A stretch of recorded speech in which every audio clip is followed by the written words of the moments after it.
ਭੂਰਿਆਂ ਵਾਲੇ ਰਾਜੇ ਕੀਤੇ ਭਾਗ ਦੂਜਾ। ਪ੍ਰਿੰਸੀਪਲ ਸਵਰਨ ਸਿੰਘ ਚੂਸਲੇਵੜ। ਵਾਹਿਗੁਰੂ ਜੀ ਕਾ ਖਾਲਸਾ ਵਾਹਿਗੁਰੂ ਜੀ ਕੀ ਫਤਿਹ। ਭੂਰਿਆਂ ਵਾਲੇ ਰਾਜੇ ਕੀਤੇ ਮੁਗਲਾਂ ਜ਼ਹਿਰ ਪਿਆਲੇ ਪੀਤੇ। ਇਹ 8 ਸ਼ਬਦਾਂ ਦਾ ਬੰਦ ਪੰਜਾਬ ਵਿੱਚ 18ਵੀਂ ਸਦੀ ਦੇ ਪਹਿਲੇ ਦਹਾਕੇ ਤੋਂ ਲੈ ਕੇ ਸਦੀ ਦੇ 6ਵੇਂ ਦਹਾਕੇ ਦੇ ਅਖੀਰ ਤੱਕ ਸਿੱਖਾਂ ਤੇ ਦਿੱਲੀ ਦੀ ਮੁਗਲ ਸਰਕਾਰ ਦੇ ਵਿਚਕਾਰ ਆਪਸੀ ਵਿਰੋਧ ਤੇ ਉਸ ਦੇ ਸਿੱਟਿਆਂ ਵੱਲ ਬੜਾ ਅਰਥ ਭਰਪੂਰ ਸੰਕੇਤ ਕਰਦਾ ਹੈ। ਇਹ ਬੰਦ ਪੰਜਾਬ ਦੇ ਮਹਾਨ ਸੂਫੀ ਸੰਤ ਸਾਈਂ ਬੁੱਲੇ ਸ਼ਾਹ ਦਾ ਮੰਨਿਆ ਜਾਂਦਾ ਹੈ। ਸਾਈਂ ਜੀ ਪੰਜਾਬ ਦੇ ਵਾਸੀ ਹਨ ਅਤੇ ਇਸ ਸਮੇਂ ਵਿੱਚ ਵਾਪਰਨ ਵਾਲੀਆਂ ਘਟਨਾਵਾਂ ਨੂੰ ਉਹਨਾਂ ਅੱਖੀਂ ਡਿੱਠਾ ਹੈ। ਮੁਗਲਾਂ ਦਾ ਬਾਕੀ ਹਿੰਦੁਸਤਾਨ ਵਾਂਗ ਪੰਜਾਬ ਉੱਤੇ ਪੱਕੇ ਪੈਰੀਂ ਸਥਾਪਿਤ ਰਾਜ ਘਰਾਂ ਘਾਟਾਂ ਤੋਂ ਕੱਢੇ ਜੰਗਲਾਂ ਵਿੱਚ ਭੁੱਖੇ ਮਰਦੇ ਸਿੰਘਾਂ ਹੱਥੋਂ ਟੁੱਟਦਾ ਤੇ ਉਹਨਾਂ ਦਾ ਆਪਣਾ ਰਾਜ ਬਣਦਾ ਵੀ ਸਾਈਂ ਬੁੱਲੇ ਸ਼ਾਹ ਨੇ ਵੇਖਿਆ। ਮੁਗਲਾਂ ਦਾ ਰੋਬ ਦਾਬ, ਸ਼ਾਨੋ ਸ਼ੌਕਤ, ਗੈਰ ਮੁਸਲਮਾਨਾਂ ਉੱਤੇ ਹਰ ਪ੍ਰਕਾਰ ਦੀ ਧੱਕੇਸ਼ਾਹੀ ਤੇ ਬੇਇਨਸਾਫੀ, ਉਹਨਾਂ ਦੇ ਕਿਰਦਾਰ, ਇਖਲਾਕ, ਆਚਰਣ ਤੇ ਬਾਹੂਬਲ ਦੀ ਕਮਜ਼ੋਰੀ ਤੇ ਗਿਰਾਵਟ ਬੁੱਲੇ ਸ਼ਾਹ ਵੇਖਦਾ ਹੈ। ਦੂਜੇ ਪਾਸੇ ਸਿੰਘਾਂ ਵੱਲੋਂ ਔਖੇ ਸਮੇਂ ਵਿੱਚ ਵੀ ਸਿਦਕ, ਸਬਰ ਤੇ ਸੂਰਮਿਆਂ ਵਾਲੇ ਹੱਠ ਨਾਲ ਹਾਲਾਤ ਦਾ ਟਾਕਰਾ ਕਰਦਿਆਂ ਹਰ ਸਮੇਂ ਚੜ੍ਹਦੀ ਕਲਾ ਵਿੱਚ ਰਹਿੰਦਿਆਂ ਅਤੇ ਮੁਗਲਾਂ ਨੂੰ ਕਰਾਰੀ ਮਾਰ ਪੈਂਦੀ ਵੇਖ ਕੇ ਇਸ ਸਾਰੇ ਹੋ ਰਹੇ ਪਰਿਵਰਤਨ ਦਾ ਸਿੱਟਾ ਇਹਨਾਂ 8 ਸ਼ਬਦਾਂ ਦੇ ਇੱਕ ਬੰਦ ਵਿੱਚ ਪਰੋ ਕੇ ਰੱਖ ਦਿੰਦਾ ਹੈ। ਮੁਗਲ ਰਾਜ ਦੀ ਸਥਾਪਤੀ 1526 ਈਸਵੀ ਵਿੱਚ ਬਾਬਰ ਦੇ ਹਮਲੇ ਪਿੱਛੋਂ ਹੋਈ। ਜਦ ਪਾਣੀਪਤ ਦੇ ਮੈਦਾਨ ਵਿੱਚ ਇਬਰਾਹਿਮ ਲੋਧੀ ਹਿੰਦੁਸਤਾਨ ਦਾ ਬਾਦਸ਼ਾਹ ਲੜਦਾ ਹੋਇਆ ਮਾਰਿਆ ਗਿਆ ਤੇ ਜੇਤੂ ਬਾਬਰ ਏਸ਼ੀਆ ਵਿੱਚ ਬਹੁਤ ਵੱਡੇ ਰਾਜ ਦਾ ਮਾਲਕ ਬਣ ਗਿਆ। ਬਾਬਰ ਦੇ ਹਮਲੇ ਤੋਂ ਪਹਿਲਾਂ ਵੀ ਸਦੀਆਂ ਤੋਂ ਇੱਥੇ ਮੁਸਲਮਾਨ ਬਾਦਸ਼ਾਹ ਰਾਜ ਕਰਦੇ ਆ ਰਹੇ ਸਨ। ਬਾਬਰ ਦੇ ਆਉਣ ਸਮੇਂ ਵਾਤਾਵਰਣ ਮੁਸਲਮਾਨੀ ਰਾਜ ਵਾਲਾ ਹੀ ਸੀ। ਇਸਲਾਮੀ ਰਾਜ ਦੇ ਨਾਲ ਇਸਲਾਮੀ ਧਰਮ, ਇਸਲਾਮੀ ਸੰਸਕ੍ਰਿਤੀ ਤੇ ਸੱਭਿਅਤਾ ਪਹਿਲਾਂ ਹੀ ਮਜ਼ਬੂਤ ਪੈਰਾਂ ਤੇ ਖੜੇ ਸਨ। ਹਿੰਦੂ ਜੋ ਆਪਸੀ ਫੁੱਟ ਕਾਰਨ ਆਪਣੇ ਰਾਜ ਤੋਂ ਸਦੀਆਂ ਪਹਿਲਾਂ ਹੱਥ ਧੋ ਬੈਠੇ ਸਨ, ਮੁਸਲਮਾਨਾਂ ਨਾਲੋਂ ਗਿਣਤੀ ਵਿੱਚ ਕਈ ਗੁਣਾ ਜ਼ਿਆਦਾ ਹੁੰਦੇ ਹੋਏ ਬਲਹੀਣ, ਸਾਹਸੀਣ ਹੋਏ ਕਾਇਰਾਂ ਵਾਂਗ ਹਰ ਕਿਸਮ ਦੀਆਂ ਬੇਇੱਜ਼ਤੀਆਂ ਮੱਥੇ ਦੇ ਲੇਖ ਸਮਝ ਕੇ ਝੱਲੀ ਜਾ ਰਹੇ ਸਨ। ਕੋਈ ਹਿੰਦੂ ਦਮ ਨਹੀਂ ਸੀ ਮਾਰ ਰਿਹਾ। ਇਹਨਾਂ ਹਾਲਾਤਾਂ ਵਿੱਚ ਮੁਗਲ ਰਾਜ ਸਥਾਪਿਤ ਹੋ ਜਾਣਾ ਇੱਕ ਰਾਜ ਪਲਟਾ ਹੀ ਸੀ।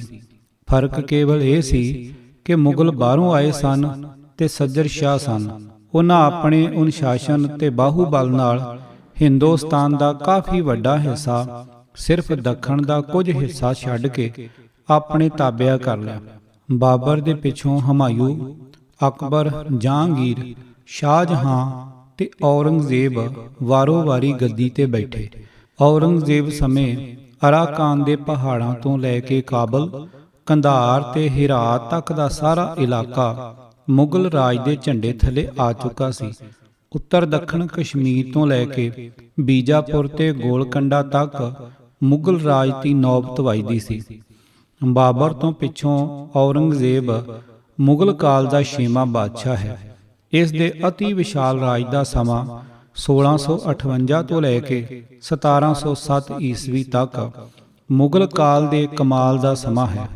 ਸਿੱਖਾਂ ਵੱਲੋਂ ਦੇਸ਼ ਤੇ ਧਰਮ ਖਾਤਰ ਹਥਿਆਰਬੰਦ ਵਿਦਰੋਹ ਦਾ ਆਰੰਭ ਉਸ ਵਕਤ ਹੁੰਦਾ ਹੈ ਜਦ ਮੁਗਲ ਰਾਜ ਦਾ ਕਮਾਲ ਸਿਖਰ ਤੇ ਸੀ।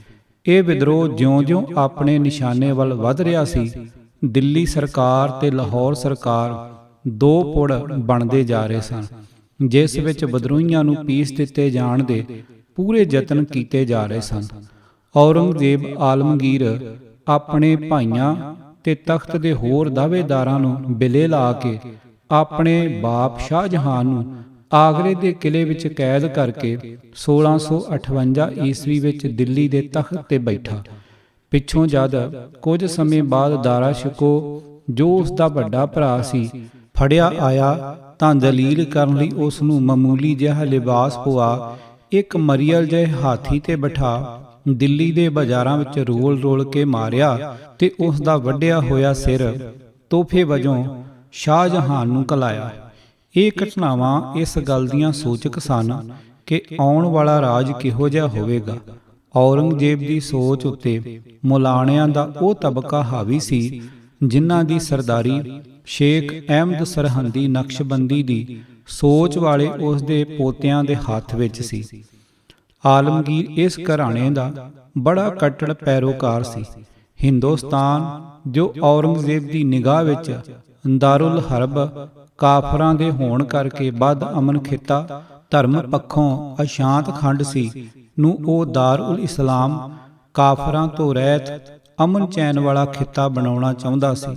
ਇਸ ਕੰਮ ਦੀ ਸੀਖ ਇਸ ਕੱਟੜਪੰਥੀ ਮੁਲਾਣਾਬਾਦ ਦੇ ਮੋਢੀ ਘਰਾਣੇ ਵੱਲੋਂ ਹੀ ਸੀ। 1675 ਈਸਵੀ ਵਿੱਚ ਔਰੰਗਜ਼ੇਬ ਨੇ ਗੁਰੂ ਤੇਗ ਬਹਾਦਰ ਨੂੰ ਦਿੱਲੀ ਵਿਖੇ ਸ਼ਹੀਦ ਕਰਵਾ ਕੇ ਆਪਣੇ ਵੱਲੋਂ ਹਿੰਦੂਆਂ ਨੂੰ ਆਤਮ ਬਲ ਪ੍ਰਦਾਨ ਕਰਨ ਵਾਲੇ ਤੇ ਉਹਨਾਂ ਦੇ ਧਰਮ ਰੱਖਿਅਕ ਵਜੋਂ ਵਾਂਝਿਆਂ ਕਰਕੇ ਤੇ ਇੰਜ ਉਹਨਾਂ ਨੂੰ ਸਾਹਸੀਨ ਕਰਕੇ ਆਪਣੇ ਦਾਰੁਲ ਇਸਲਾਮ ਨਿਸ਼ਾਨੇ ਦੀ ਪੂਰਤੀ ਲਈ ਰਾਹ ਸਾਫ਼ ਕਰ ਲਿਆ ਸੀ। ਔਰੰਗਜ਼ੇਬ ਦੇ ਰਾਜਕਾਲ ਸਮੇਂ ਹਿੰਦੂਆਂ ਉੱਤੇ ਕੀ ਬੀਤਦੀ ਸੀ, ਇਸ ਵਿਸਤਾਰ ਵਿੱਚ ਜਾਣ ਦੀ ਇੱਥੇ ਗੁੰਜਾਇਸ਼ ਨਹੀਂ। ਇੰਨਾ ਕਹਿ ਦੇਣਾ ਹੀ ਕਾਫੀ ਹੈ ਕਿ ਔਰੰਗਜ਼ੇਬ ਦਾ ਦੌਰ ਮੁਗਲ ਕਾਲ ਦਾ ਸਿਖਰ ਸੀ, ਭਾਵ ਜਿੱਥੇ ਹਰ ਦੂਸਰੇ ਪੱਖੋਂ ਕਮਾਲ ਸੀ, ਉੱਥੇ ਜ਼ੁਲਮ ਵੀ ਸਿਖਰਾਂ ਤੇ ਜਾ ਪੁੱਜਾ ਸੀ। 1707 ਈਸਵੀ ਵਿੱਚ ਔਰੰਗਜ਼ੇਬ ਦੀ ਮੌਤ ਨਾਲ ਮੁਗਲ ਰਾਜ ਦਾ ਸਿਖਰ ਦੁਪਹਿਰ ਦਾ ਚਮਕਦਾ ਸੂਰਜ ਝਟਪਟ ਪਤਨ ਦੀ ਸਾਂਝ ਦੀ ਭਿਆਨਕ ਸ਼ਾਮ ਦੀ ਸਿਆਹੀ ਵਿੱਚ ਡੁੱਬਣ ਲੱਗਾ। ਇਸ ਤੋਂ ਪਿੱਛੋਂ ਮੁਗਲ ਰਾਜ ਦਾ ਪੰਜਾਬ ਉੱਤੇ ਅਤਿਆਚਾਰ ਦਿਨੋਂ ਦਿਨ ਵਧਣ ਲੱਗਾ। ਬਾਦਸ਼ਾਹ ਆਲਮਗੀਰ ਆਪਣੀ ਉਮਰ ਦੇ ਆਖਰੀ 25 ਸਾਲ ਦੱਖਣ ਦੀਆਂ ਲੜਾਈਆਂ ਵਿੱਚ ਰੁੱਝਾ ਰਿਹਾ ਤੇ ਉੱਥੇ ਹੀ 1707 ਈਸਵੀ ਵਿੱਚ ਅਹਿਮਦਨਗਰ ਮਹਾਰਾਸ਼ਟਰ ਵਿਖੇ ਉਸ ਦਾ ਅੰਤ ਹੋ ਗਿਆ।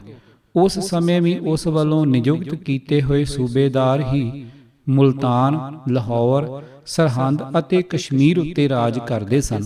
ਬੁੱਲੇ ਸ਼ਾਹ ਕੋਈ ਇਤਿਹਾਸਕਾਰ ਨਹੀਂ ਹੈ, ਉਹ ਇੱਕ ਸੂਫੀ ਸੰਤ ਹੈ ਤੇ ਪੰਜਾਬੀ ਦਾ ਇੱਕ ਉੱਚ ਕੋਟੀ ਦਾ ਕਵੀ ਹੈ।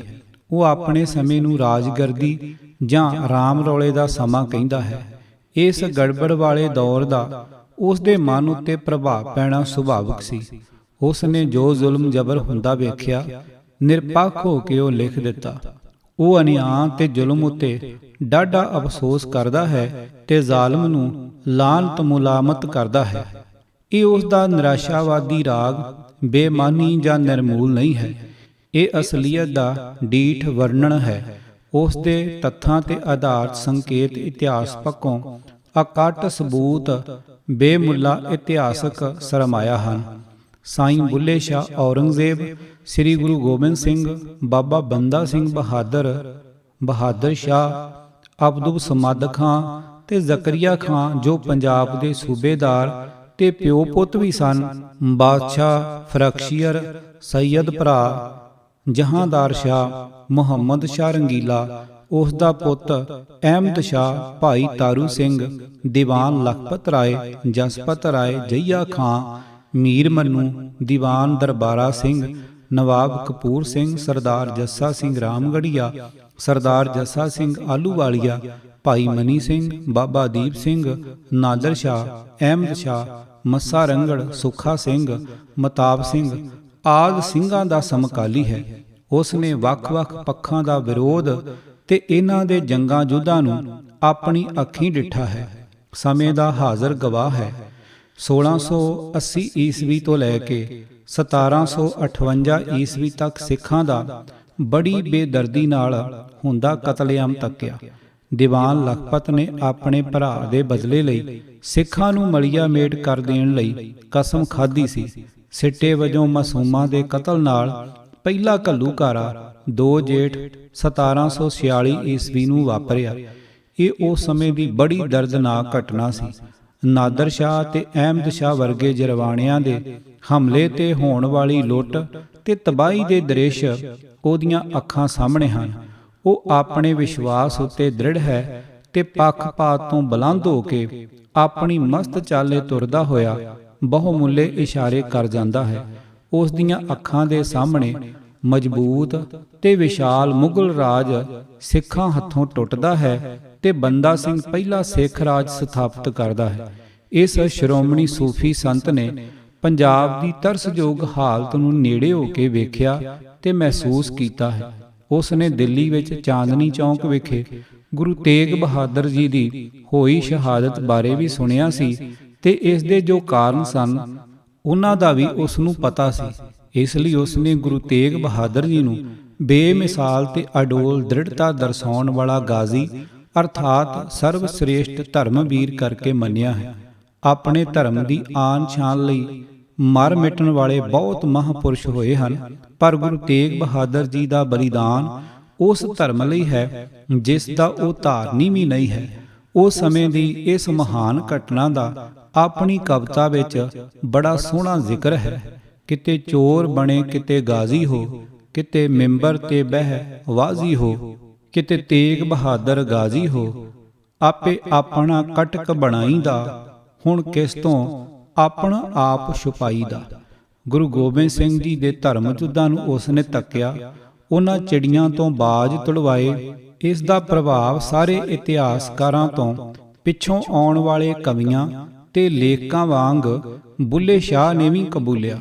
ਬਾਜਾਂ ਨੂੰ ਖਰਗੋਸ਼ਾਂ ਖਾਧਾ, ਜੁਰੇ ਚਿੜੀਆਂ ਮਾਰ ਗਵਾਏ, ਭੂਰਿਆਂ ਵਾਲੇ ਰਾਜੇ ਕੀਤੇ, ਅਰਾਜੇ ਭੀਖ ਮੰਗਾਏ।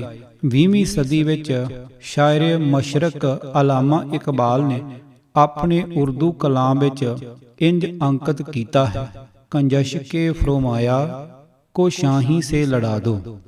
ਪ੍ਰਸਿੱਧ ਲਿਖਾਰੀ ਬੰਕੇ ਬਿਹਾਰੀ ਨੇ ਆਪਣੀ ਪੁਸਤਕ ਸੂਫੀਜ਼ ਮਿਸਟਰਸ ਐਂਡ ਜੋਗੀਜ਼ ਆਫ ਇੰਡੀਆ ਭਾਰਤੀ ਵਿਦਿਆ ਭਵਨ ਬੰਬੇ 1962 ਦੇ ਪੰਨਾ 140 ਤੇ ਜ਼ਿਕਰ ਕੀਤਾ ਹੈ ਕਿ ਸਾਈਂ ਬੁੱਲੇ ਸ਼ਾਹ ਗੁਰੂ ਗੋਬਿੰਦ ਸਿੰਘ ਨੂੰ ਵੀ ਮਿਲਿਆ। ਉਸ ਨੇ ਬੜੇ ਦੁਖੀ ਹਿਰਦੇ ਨਾਲ ਹਿੰਦੂ ਸੰਤਾਂ ਦੇ ਔਰੰਗਜ਼ੇਬ ਦੀ ਹਕੂਮਤ ਹੱਥੋਂ ਬੇਰਹਿਮੀ ਨਾਲ ਕਤਲ ਹੋਣ ਬਾਰੇ ਵੀ ਸੁਣਿਆ ਸੀ। ਮੁਸਲਮਾਨ ਬੇਨਵਾ ਸੂਫੀ ਸੰਤ ਸਾਈਂ ਸਰਮਦ ਵੀ ਔਰੰਗਜ਼ੇਬ ਦੇ ਹੁਕਮ ਨਾਲ ਹੀ ਦਿੱਲੀ ਵਿੱਚ ਕਤਲ ਕੀਤਾ ਗਿਆ ਸੀ।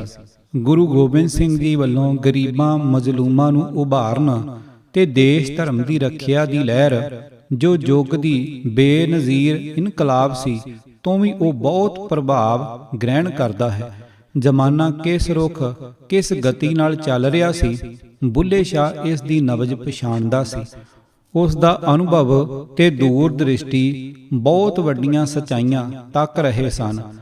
ਤਾਈਓ ਤਾਂ ਉਸ ਨੇ ਇਸ ਅਟਲ ਸੱਚਾਈ ਦਾ ਪ੍ਰਗਟਾਵਾ ਕੀਤਾ ਜੋ ਦਿਨ ਦੀ ਸਫੈਦੀ ਵਾਂਗ ਸੱਚ ਹੈ। ਉਸ ਦਾ ਕੌਲ ਹੈ, ਨਾ ਕਹੂੰ ਜਬ ਕੀ ਨਾ ਕਹੂੰ ਤਬ ਕੀ, ਬਾਤ ਕਹੂੰ ਮੈਂ ਅਬ ਕੀ, ਅਗਰ ਨ ਹੋਤੇ ਗੁਰੂ ਗੋਬਿੰਦ ਸਿੰਘ ਸੁਨਤ ਹੋਤੀ ਸਭ ਕੀ। ਜ਼ਮਾਨਾ ਬੜੀ ਤੇਜ਼ੀ ਨਾਲ ਕਰਵਟ ਬਦਲ ਰਿਹਾ ਸੀ। ਚਾਰ ਚਫੇਰੇ ਸਭ ਕੁਝ ਉਲਟ ਪੁਲਟ ਹੋ ਰਿਹਾ ਸੀ। ਸਿਆਣਿਆਂ ਦਾ ਕਥਨ ਹੈ ਕਿ ਹਵਾ ਵਗੇ ਤਾਂ ਸੱਪਾਂ ਚੂਹਿਆਂ ਦੀਆਂ ਖੁੱਡਾਂ ਵਿੱਚ ਵੀ ਜਾ ਲੱਗਦੀ ਹੈ। ਸੂਰਜ ਉਦੇ ਹੁੰਦਿਆਂ ਨਜ਼ਰ ਵਾਲੇ ਜਾਂਚ ਲੈਂਦੇ ਹਨ ਕਿ ਆਉਣ ਵਾਲਾ ਦਿਨ ਕਿਹੋ ਜਿਹਾ ਹੋਵੇਗਾ। ਇਨਕਲਾਬ ਦੇ ਚੜ੍ਹ ਰਹੇ ਤੂਫਾਨ ਨੂੰ ਬੁੱਲੇ ਸ਼ਾਹ ਵੀ ਭਾਂਪ ਗਿਆ।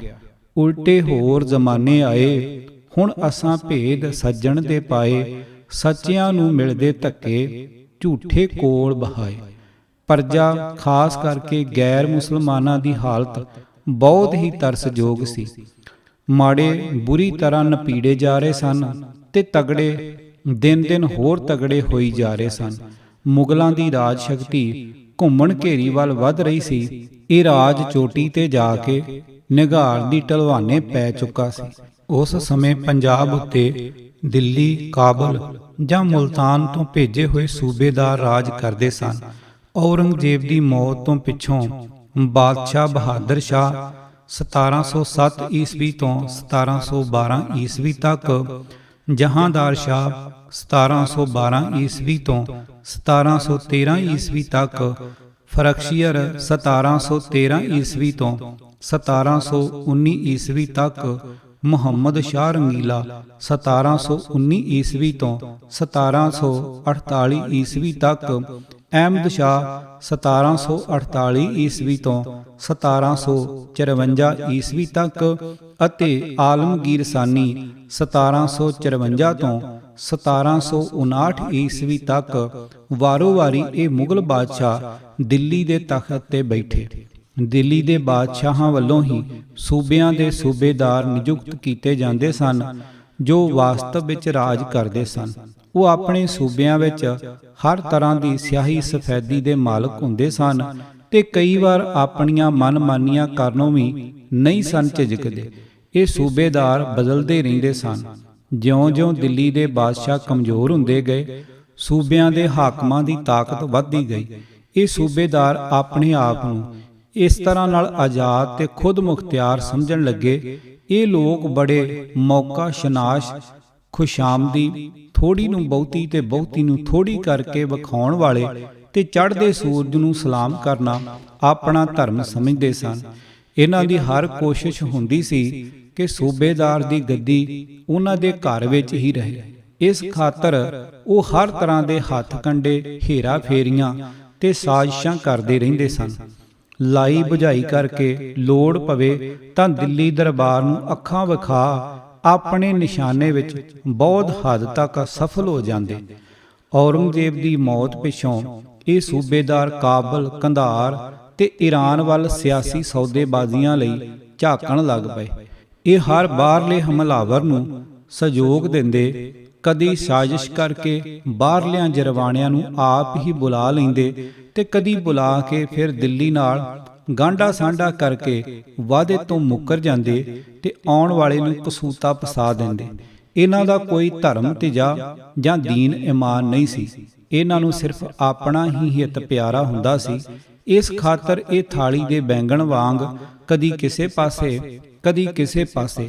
ਦੇਸ਼ ਕੌਮ ਨਾਲ ਇਹਨਾਂ ਨੂੰ ਕੋਈ ਗਰਜ ਨਹੀਂ ਸੀ। ਇੱਕ ਗੱਲ ਤੇ ਇਹਨਾਂ ਦਾ ਨਿਸ਼ਾਨਾ ਇੱਕੋ ਸੀ, ਪੰਜਾਬ ਵਿੱਚ ਉੱਠ ਰਹੀ ਕੌਮੀ ਲਹਿਰ ਜਿਸ ਦੇ ਮੋਢੀ ਸਿੱਖ ਸਨ, ਉਸ ਨੂੰ ਪੂਰੀ ਤਰ੍ਹਾਂ ਕੁਚਲ ਦੇਣਾ। ਸਾਰੇ ਹੀ ਪਹਿਲੇ ਨਾਲੋਂ ਬਾਜੀ ਲੈ ਜਾਣ ਵਿੱਚ ਆਪਣਾ ਪੂਰਾ ਤਾਣ ਲਾ ਦਿੰਦੇ। ਇਹਨਾਂ ਸੂਬੇਦਾਰਾਂ ਨੇ ਇੱਕ ਦੂਜੇ ਨਾਲੋਂ ਵੱਧ ਕੇ ਸਿੰਘਾਂ ਤੇ ਅਤਿਆਚਾਰ ਕੀਤੇ, ਜਿਨ੍ਹਾਂ ਦੀ ਵਾਰਤਾ ਸੁਣ ਕੇ ਅੱਜ ਵੀ ਸਾਰੇ ਤਰਾਹ-ਤਰਾਹ ਕਰ ਉੱਠਦੇ ਹਨ। ਅਤਿਆਚਾਰਾਂ ਦੀ ਇਹ ਭੱਠੀ 1716 ਈਸਵੀ ਤੋਂ ਲੈ ਕੇ 1785 ਈਸਵੀ ਤੱਕ ਬੜੀ ਤੇਜ਼ੀ ਨਾਲ ਮਘਦੀ ਰਹੀ। ਔਰੰਗਜ਼ੇਬ ਦੇ ਰਾਜਕਾਲ ਵਿੱਚ ਪੰਜਾਬ ਦੇ ਸੂਬੇਦਾਰਾਂ ਦੀ ਫਰਿਸ਼ਤ ਮੁਆਸਰੇ ਆਲਮਗੀਰੀ ਤੇ ਦਸਤੂਰਲ ਅਮਲ ਵਿੱਚ ਇਸ ਪ੍ਰਕਾਰ ਦਿੱਤੀ ਹੋਈ ਹੈ। ਕੁਆਮਦੀਨ 1678 ਤੋਂ 80 ਈਸਵੀ ਤੱਕ, ਮੁਹੰਮਦ ਆਜ਼ਮ 1680 ਤੋਂ 1681 ਤੱਕ, ਖਾਨ ਜਹਾਨ 1691 ਈਸਵੀ, ਮੁਕਰਮ ਖਾਨ 1691 ਤੋਂ 1697, ਅਬੂਨਸਰ ਖਾਨ 1697 ਈਸਵੀ, ਇਬਰਾਹਿਮ ਖਾਨ 1697 ਤੋਂ 1666 ਈਸਵੀ, ਸ਼ਹਿਜ਼ਾਦਾ ਮੁਹੰਮਦ ਆਜ਼ਮ 1699 ਤੋਂ 1701 ਤੇ ਫਿਰ 1705 ਤੋਂ 1707 ਈਸਵੀ, ਜ਼ਬਰਦਸਤ ਖਾਂ 1701 ਤੋਂ 1705। ਔਰੰਗਜ਼ੇਬ ਤੋਂ ਪਿੱਛੋਂ ਦੇ ਸੂਬੇਦਾਰ ਅਬਦੁਸ ਸਮਦ ਖਾਂ 1707 ਤੋਂ 1726 ਈਸਵੀ, ਜ਼ਕਰੀਆ ਖਾਨ, ਖਾਨ ਬਹਾਦਰ 1726 ਤੋਂ 1745 ਈਸਵੀ, ਜਹੀਆ ਖਾਨ 1745 ਤੋਂ 1747, ਸ਼ਾਹ ਨਵਾਜ਼ ਖਾਂ 1747 ਈਸਵੀ ਤੋਂ 1748 ਈਸਵੀ ਅਤੇ ਮੀਰ ਮੰਨੂ 1748 ਤੋਂ 1753 ਈਸਵੀ। ਹਵਾਲਾ doctor Hari Ram Gupta, history of Sikhs, ਜਿਲਦ ਦੂਜੀ। ਦਸ਼ਮੇਸ਼ ਜੀ ਨੇ ਜਿਸ ਸਮੇਂ ਖਾਲਸਾ ਸਾਜਿਆ, ਉਸ ਵੇਲੇ ਲਾਹੌਰ ਦਾ ਸੂਬੇਦਾਰ ਇਬਰਾਹਿਮ ਖਾਨ ਤੇ ਸਰਹੰਦ ਦਾ ਵਜ਼ੀਰ ਖਾਨ ਸੀ। ਇਸ ਸਾਲ ਫਿਰ ਪੰਜਾਬ ਦਾ ਸੂਬੇਦਾਰ ਸ਼ਹਿਜ਼ਾਦਾ ਮੁਹੰਮਦ ਆਜ਼ਮ ਨੂੰ ਬਣਾਇਆ ਗਿਆ ਸੀ। ਲਾਹੌਰ, ਮੁਲਤਾਨ ਤੇ ਸਰਹੰਦ ਦੇ ਸੂਬੇਦਾਰਾਂ ਵਿੱਚ ਵਜ਼ੀਰ ਖਾਂ, ਅਬਦੁਸ ਸਮਦ ਖਾਂ, ਉਸ ਦਾ ਪੁੱਤਰ ਜ਼ਕਰੀਆ ਖਾਨ, ਉਸ ਦੇ ਪੁੱਤਰ ਜਹੀਆ ਖਾਨ ਤੇ ਸ਼ਾਹ ਨਵਾਜ਼, ਪਿੱਛੋਂ ਮੀਰ ਮੰਨੂ ਪੁੱਤਰ ਦਿੱਲੀ ਦੇ ਵਜ਼ੀਰ ਕਮਰੂਦੀਨ, ਪਿਛਲੇ ਪੰਜੇ ਲਾਹੌਰ ਦੇ ਕਰਮਵਾਰ ਹਾਕਮ ਰਹੇ ਹਨ। ਇਹ ਪੰਜੇ ਇੱਕ ਦੂਜੇ ਨਾਲੋਂ ਵੱਧ ਕੇ ਜਾਬਰ ਸਨ।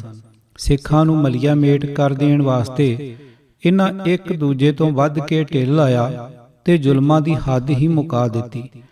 ਸਾਡਾ ਕਵੀ ਬੁੱਲੇ ਸ਼ਾਹ ਤੇ ਸਮੇਂ ਦਾ ਅੱਖੀਂ ਤੱਕਣ ਵਾਲਾ ਗਵਾਹ ਚੜ੍ਹਦੀ ਜਵਾਨੀ ਵਿੱਚ ਸੀ, ਜਦ ਕਲਗੀਧਰ ਨੇ 1699 ਈਸਵੀ ਵਿਸਾਖੀ ਵਾਲੇ ਦਿਨ ਸ੍ਰੀ ਅਨੰਦਪੁਰ ਸਾਹਿਬ ਦੀ ਧਰਤੀ ਤੇ ਖਾਲਸਾ ਸਾਜਿਆ। ਫਿਰ ਸਮਾਂ ਉਸ ਨੂੰ ਪੰਜਾਬ ਦੀ ਸਰਜ਼ਮੀਨ ਉੱਤੇ ਬੜੀਆਂ ਖੂਨ ਵੀਟਵੀਆਂ ਲੜਾਈਆਂ ਵਿਖਾਉਂਦਾ ਹੈ। ਗੁਰੂ ਗੋਬਿੰਦ ਸਿੰਘ ਦੀ ਮਜ਼ਲੂਮਾਂ ਤੇ ਦੁਖੀਆਂ ਦੀ ਖਾਤਰ ਘਾਲਣਾ, ਉਹਨਾਂ ਦੇ 4 ਪੁੱਤਰਾਂ ਦੀ ਲਾਸਾਨੀ ਸ਼ਹਾਦਤ, ਚਮਕੌਰ ਦੇ ਘੇਰੇ ਵਿੱਚੋਂ ਲਲਕਾਰ ਕੇ ਨਿਕਲ ਜਾਣਾ, ਮਾਛੀਵਾੜੇ ਦੀ ਕੰਡਿਆਲੀ ਧਰਤੀ ਨੰਗੇ ਪੈਰੀਂ ਗਾਉਣੀ, ਖਦਰਾਣੇ ਦੀ ਢਾਬ ਕੰਡੇ ਦਾ ਯੁੱਧ, ਉਹਨਾਂ ਦੇ ਮਹਿਲ ਜਦ ਤਲਵੰਡੀ ਸਾਬੋ ਦਮਦਮਾ ਸਾਹਿਬ ਆਏ ਤੇ ਪੁੱਤਰਾਂ ਬਾਰੇ ਜਾਣ ਕੇ ਉਦਾਸ ਹੋਏ ਤਾਂ ਗੁਰੂ ਪਾਤਸ਼ਾਹ ਵੱਲੋਂ ਮਾਵਾਂ ਨੂੰ ਆਪਣੇ ਬੱਚਿਆਂ ਦੀ ਵੱਡਮੁੱਲੀ ਕੁਰਬਾਨੀ ਤੇ ਇੱਕ ਬੇਨਜ਼ੀਰ ਢੰਗ ਨਾਲ ਦਿਲਾਸਾ ਦੇਣਾ, ਬੈਰਾਗੀ ਮਾਧੋ ਦਾਸ ਦਾ ਗੁਰੂ ਜੀ ਨਾਲ ਮਿਲਾਪ ਤੇ ਉਸ ਦਾ ਅੰਮ੍ਰਿਤ ਛਕ ਕੇ ਬੰਦਾ ਸਿੰਘ ਬਹਾਦਰ ਦੇ ਰੂਪ ਵਿੱਚ ਦੱਖਣੋਂ ਪੰਜਾਬ ਵੱਲ ਆਉਣਾ, ਸਰਹੰਦ, ਸਮਾਣਾ, ਇਸਮਾਇਲਾਬਾਦ, ਮੁਸਤਫਾਬਾਦ, ਸਢੌਰਾ, ਕਪੂਰੀ ਆਦਿ ਤਬਾਹੀ ਵੇਖੀ। ਫਿਰ ਬਾਦਸ਼ਾਹ ਬਹਾਦਰ ਸ਼ਾਹ ਦਾ ਖਬਰਾਂ ਮਿਲਣ ਤੇ ਬਾਬਾ ਬੰਦਾ ਸਿੰਘ ਵਿਰੁੱਧ ਅਜਮੇਰੋਂ ਕੂਚ ਕਰਨਾ, ਬੜੇ ਵੱਡੇ ਲਸ਼ਕਰ ਨਾਲ ਲੋਹਗੜ੍ਹ, ਮੁਖਲਸਗੜ੍ਹ ਦੀ ਲੜਾਈ ਹੋਣੀ, ਬਾਦਸ਼ਾਹ ਦੇ ਸਾਰੇ ਪੁੱਤਰ ਤੇ ਫੌਜਾਂ ਦੇ ਉੱਘੇ ਜਰਨੈਲ ਨਾਲ ਸਨ। ਫੌਜ ਜਿਸ ਦੀ ਗਿਣਤੀ ਲੱਖਾਂ ਵਿੱਚ ਸੀ, ਬੰਦਾ ਸਿੰਘ ਨੂੰ ਫੜ ਨਾ ਸਕੀ। ਕਰਨਾਲ ਤੋਂ ਲੈ ਕੇ ਲਾਹੌਰ ਦੀਆਂ ਕੰਧਾਂ ਤੱਕ ਮੁਗਲਾਂ ਦੇ ਰਾਜ ਦੀ ਸਫ਼ ਵਲੇਟੀ ਗਈ। ਬੰਦਾ ਸਿੰਘ ਬਚ ਕੇ ਨਿਕਲ ਗਿਆ ਸੀ। ਬਾਦਸ਼ਾਹ ਮਾਯੂਸ ਹੋ ਕੇ ਲਾਹੌਰ ਵੱਲ ਪਰਤਿਆ। ਇੱਥੇ ਆ ਕੇ 10 ਦਸੰਬਰ 1710 ਈਸਵੀ ਸਿੱਖਾਂ ਦੀ ਕਤਲਾਮ ਦਾ ਹੁਕਮ ਜਾਰੀ ਕੀਤਾ। ਬਾਦਸ਼ਾਹ ਬਹਾਦਰ ਸ਼ਾਹ ਛੇਤੀ ਹੀ ਇੱਥੇ ਲਾਹੌਰ ਵਿਖੇ ਮਰ ਗਿਆ। ਉਸ ਦੇ ਪੁੱਤਰਾਂ ਵਿੱਚ ਗੱਦੀ ਲਈ ਤਲਵਾਰ ਖੜਕੀ। ਬੰਦਾ ਸਿੰਘ ਵੀ ਪਹਾੜਾਂ ਤੋਂ ਰਾਏਪੁਰ ਤੇ ਬਹਿਰਾਮਪੁਰ ਪਠਾਨਕੋਟ ਵੱਲ ਉਤਰ ਆਇਆ। ਫਿਰ ਦੂਸਰੀ ਵਾਰ ਪੰਜਾਬ ਦੇ ਬਹੁਤ ਸਾਰੇ ਹਿੱਸੇ ਉੱਤੇ ਉਸ ਨੇ ਸਿੰਘਾਂ ਦਾ ਰਾਜ ਸਥਾਪਿਤ ਕਰ ਦਿੱਤਾ। ਦੂਜੇ ਪਾਸੇ ਦਿੱਲੀ ਦੇ ਤਖਤ ਤੇ ਸੱਜਦ ਭਰਾਵਾਂ ਦੀ ਸਹਾਇਤਾ ਨਾਲ ਫਰਖਸ਼ੀਅਰ ਬੈਠਾ।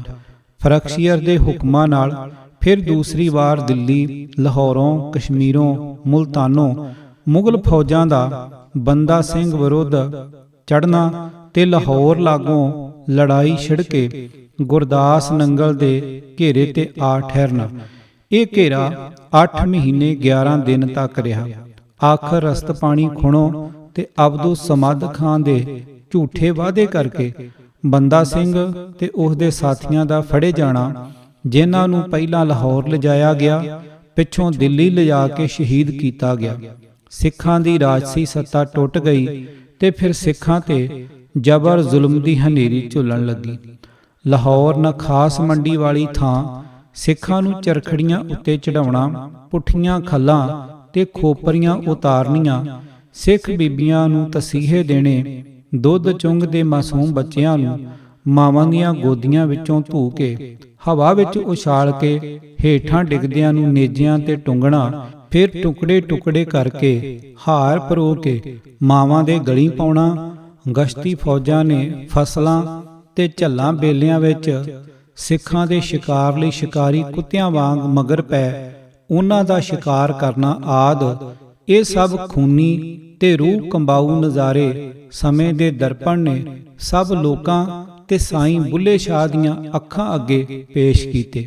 ਇਸ ਸਮੇਂ ਇਸ ਸਾਈਂ ਜੀ ਨੇ ਲਾਹੌਰ ਵਿੱਚ ਭਾਈ ਹਕੀਕਤ ਰਾਏ ਧਰਮੀ ਨੂੰ ਬੱਚਿਆਂ ਦੇ ਆਪਸੀ ਇੱਕ ਮਾਮੂਲੀ ਝਗੜੇ ਕਾਰਨ ਕੱਠ ਮੁੱਲਿਆਂ ਹੱਥੋਂ 1735 ਵਿੱਚ ਬਾਗਬਾਨਪੁਰੇ ਲਾਗੇ ਲਾਹੌਰ ਪਹਿਲਾ ਸੰਗਰਾਮ ਹੁੰਦਾ ਤੇ ਫਿਰ ਕਤਲ ਹੁੰਦਾ ਵੇਖਿਆ।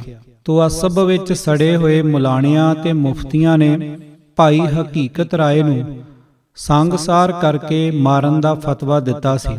ਮਿੱਥੇ ਦਿਨ ਤੇ ਉਸ ਨੂੰ ਜ਼ਮੀਨ ਵਿੱਚ ਗੱਡ ਕੇ ਉਸ ਦੇ ਹੱਥ ਪਿੱਛੇ ਬੰਨ੍ਹ ਦਿੱਤੇ ਗਏ। ਮੁਲਾਣੇ ਨੇ ਜਦ ਆਖਰੀ ਵਾਰੀ ਵੀ ਦੀਨ ਮੁਹੰਮਦੀ ਨਾ ਮੰਨਣ ਦਾ ਜਵਾਬ ਸੁਣਿਆ ਤਾਂ ਵਾਪਸ ਪਿੱਛੇ ਆ ਕੇ ਸਵਾਬ ਖੱਟਣ ਆਏ ਭੂਤਰੇ ਹੋਏ ਮੁਸਲਮਾਨ ਛੋਕਰਿਆਂ ਨੂੰ ਇਸ਼ਾਰਾ ਕੀਤਾ। ਇੱਟ ਪੱਥਰ ਵਰਨ ਲੱਗਾ। ਉਸ ਬੇਗੁਨਾਹ ਦੀ ਮੰਦੀ ਹਾਲਤ ਤੱਕ ਕੇ ਪਹਿਰੇ ਤੇ ਇੱਕ ਸਿਪਾਹੀ ਨੇ ਤਰਸ ਖਾ ਕੇ ਉਸ ਦਾ ਤਲਵਾਰ ਨਾਲ ਸਿਰ ਵੱਢ ਕੇ ਉਸ ਨੂੰ ਛੁਟਕਾਰਾ ਦਿਵਾਇਆ। 1738 ਈਸਵੀ ਵਿੱਚ ਭਾਈ ਮਨੀ ਸਿੰਘ ਵਰਗੇ ਮਹਾਨ ਸੰਤ ਦੇ ਬੰਦ ਕੱਟੇ ਗਏ। ਝੂਠੇ ਭਗਤ ਨਰੰਜਨੀਆਂ ਦੀ ਚੁਗਲੀ ਤੇ ਭਾਈ ਤਾਰੂ ਸਿੰਘ ਦੀ ਖੋਪਰੀ ਉਤਰਵਾਈ ਗਈ। ਅਗਲੇ ਸਾਲ ਭਾਈ ਸੁਬੇਗ ਸਿੰਘ ਜੰਬਰ ਤੇ ਉਸ ਦੇ ਪੁੱਤਰ ਸ਼ਾਹਬਾਜ਼ ਸਿੰਘ ਨੂੰ ਚਰਖੜੀ ਤੇ ਚੜ੍ਹਾ ਕੇ ਸ਼ਹੀਦ ਕੀਤਾ ਗਿਆ। ਲਖਪਤ ਰਾਏ ਦਾ ਭਰਾ ਜਸਪਤ ਰਾਏ ਹੰਕਾਰਵਸ ਹੋ ਕੇ ਸਿੰਘਾਂ ਦਾ ਸ਼ਿਕਾਰ ਖੇਡਦਾ ਹੋਇਆ ਸਿੰਘਾਂ ਹੱਥੋਂ ਹੀ ਮਾਰਿਆ ਗਿਆ।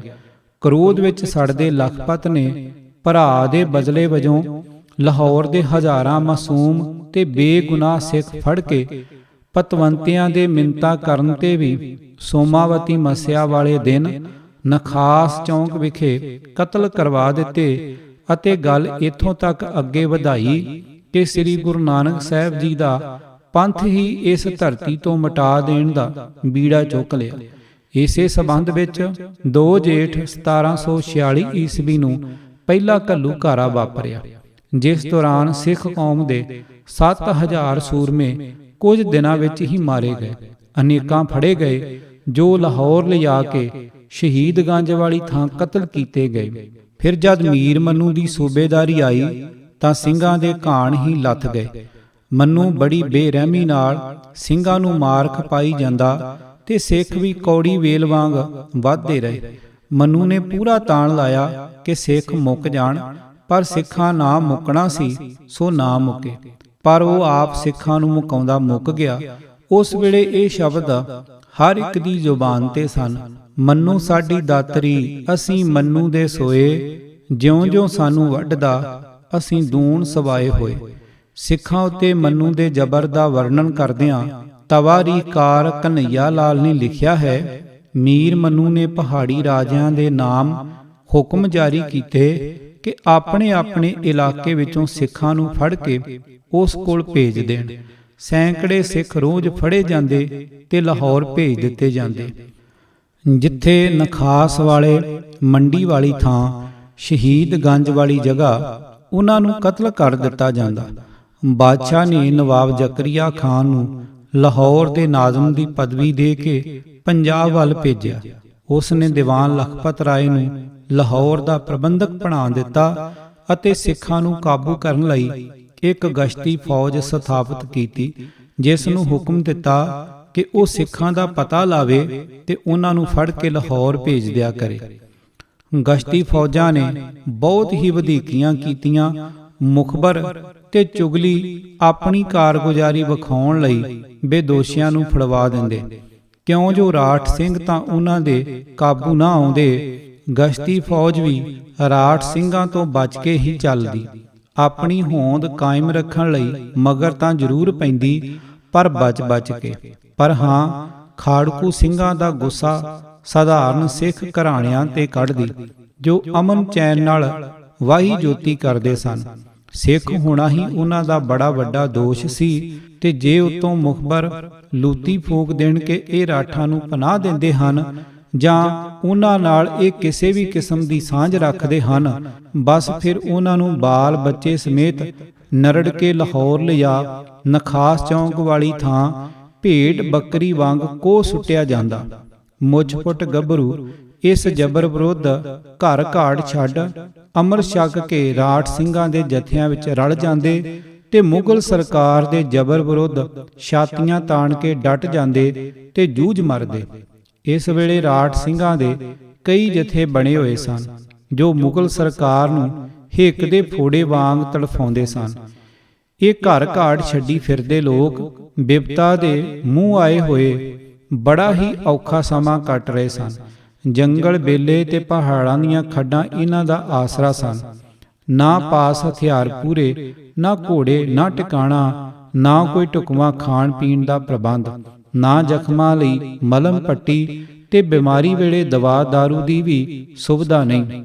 ਹਰ ਵੇਲੇ ਸਿਰ ਤੇ ਮੌਤ ਮੰਡਲਾਉਂਦੀ ਰਹਿੰਦੀ। ਪਰ ਕੀ ਮਜਾਲ ਕਿ ਕੋਈ ਕਸ਼ਟਾਂ ਤੋਂ ਆਤਰ ਹੋ ਕੇ ਸਰਕਾਰ ਅੱਗੇ ਹਥਿਆਰ ਸੁੱਟ ਗੀਦੀ ਬਣ ਭਰਾਵਾਂ ਨੂੰ ਛੱਡ ਗਿਆ ਹੋਵੇ।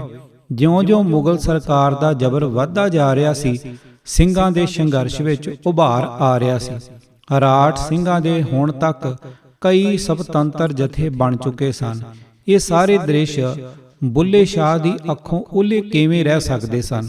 ਸਾਰਿਆਂ ਜਥਿਆਂ ਦਾ ਇੱਕ ਹੀ ਉਦੇਸ਼ ਸੀ, ਮੁਗਲਾਂ ਦਾ ਜ਼ੁਲਮੀ ਰਾਜ ਸਮਾਪਤ ਕਰਕੇ ਖਾਲਸਾ ਜੀ ਦਾ ਹਲੇਮੀ ਰਾਜ ਸਥਾਪਿਤ ਕਰਨਾ। ਆਪਣੀ ਥਾਂ ਸਾਰੇ ਹੀ ਜਥੇ ਸਰਕਾਰ ਨਾਲ ਟੱਕਰ ਲੈ ਰਹੇ ਸਨ।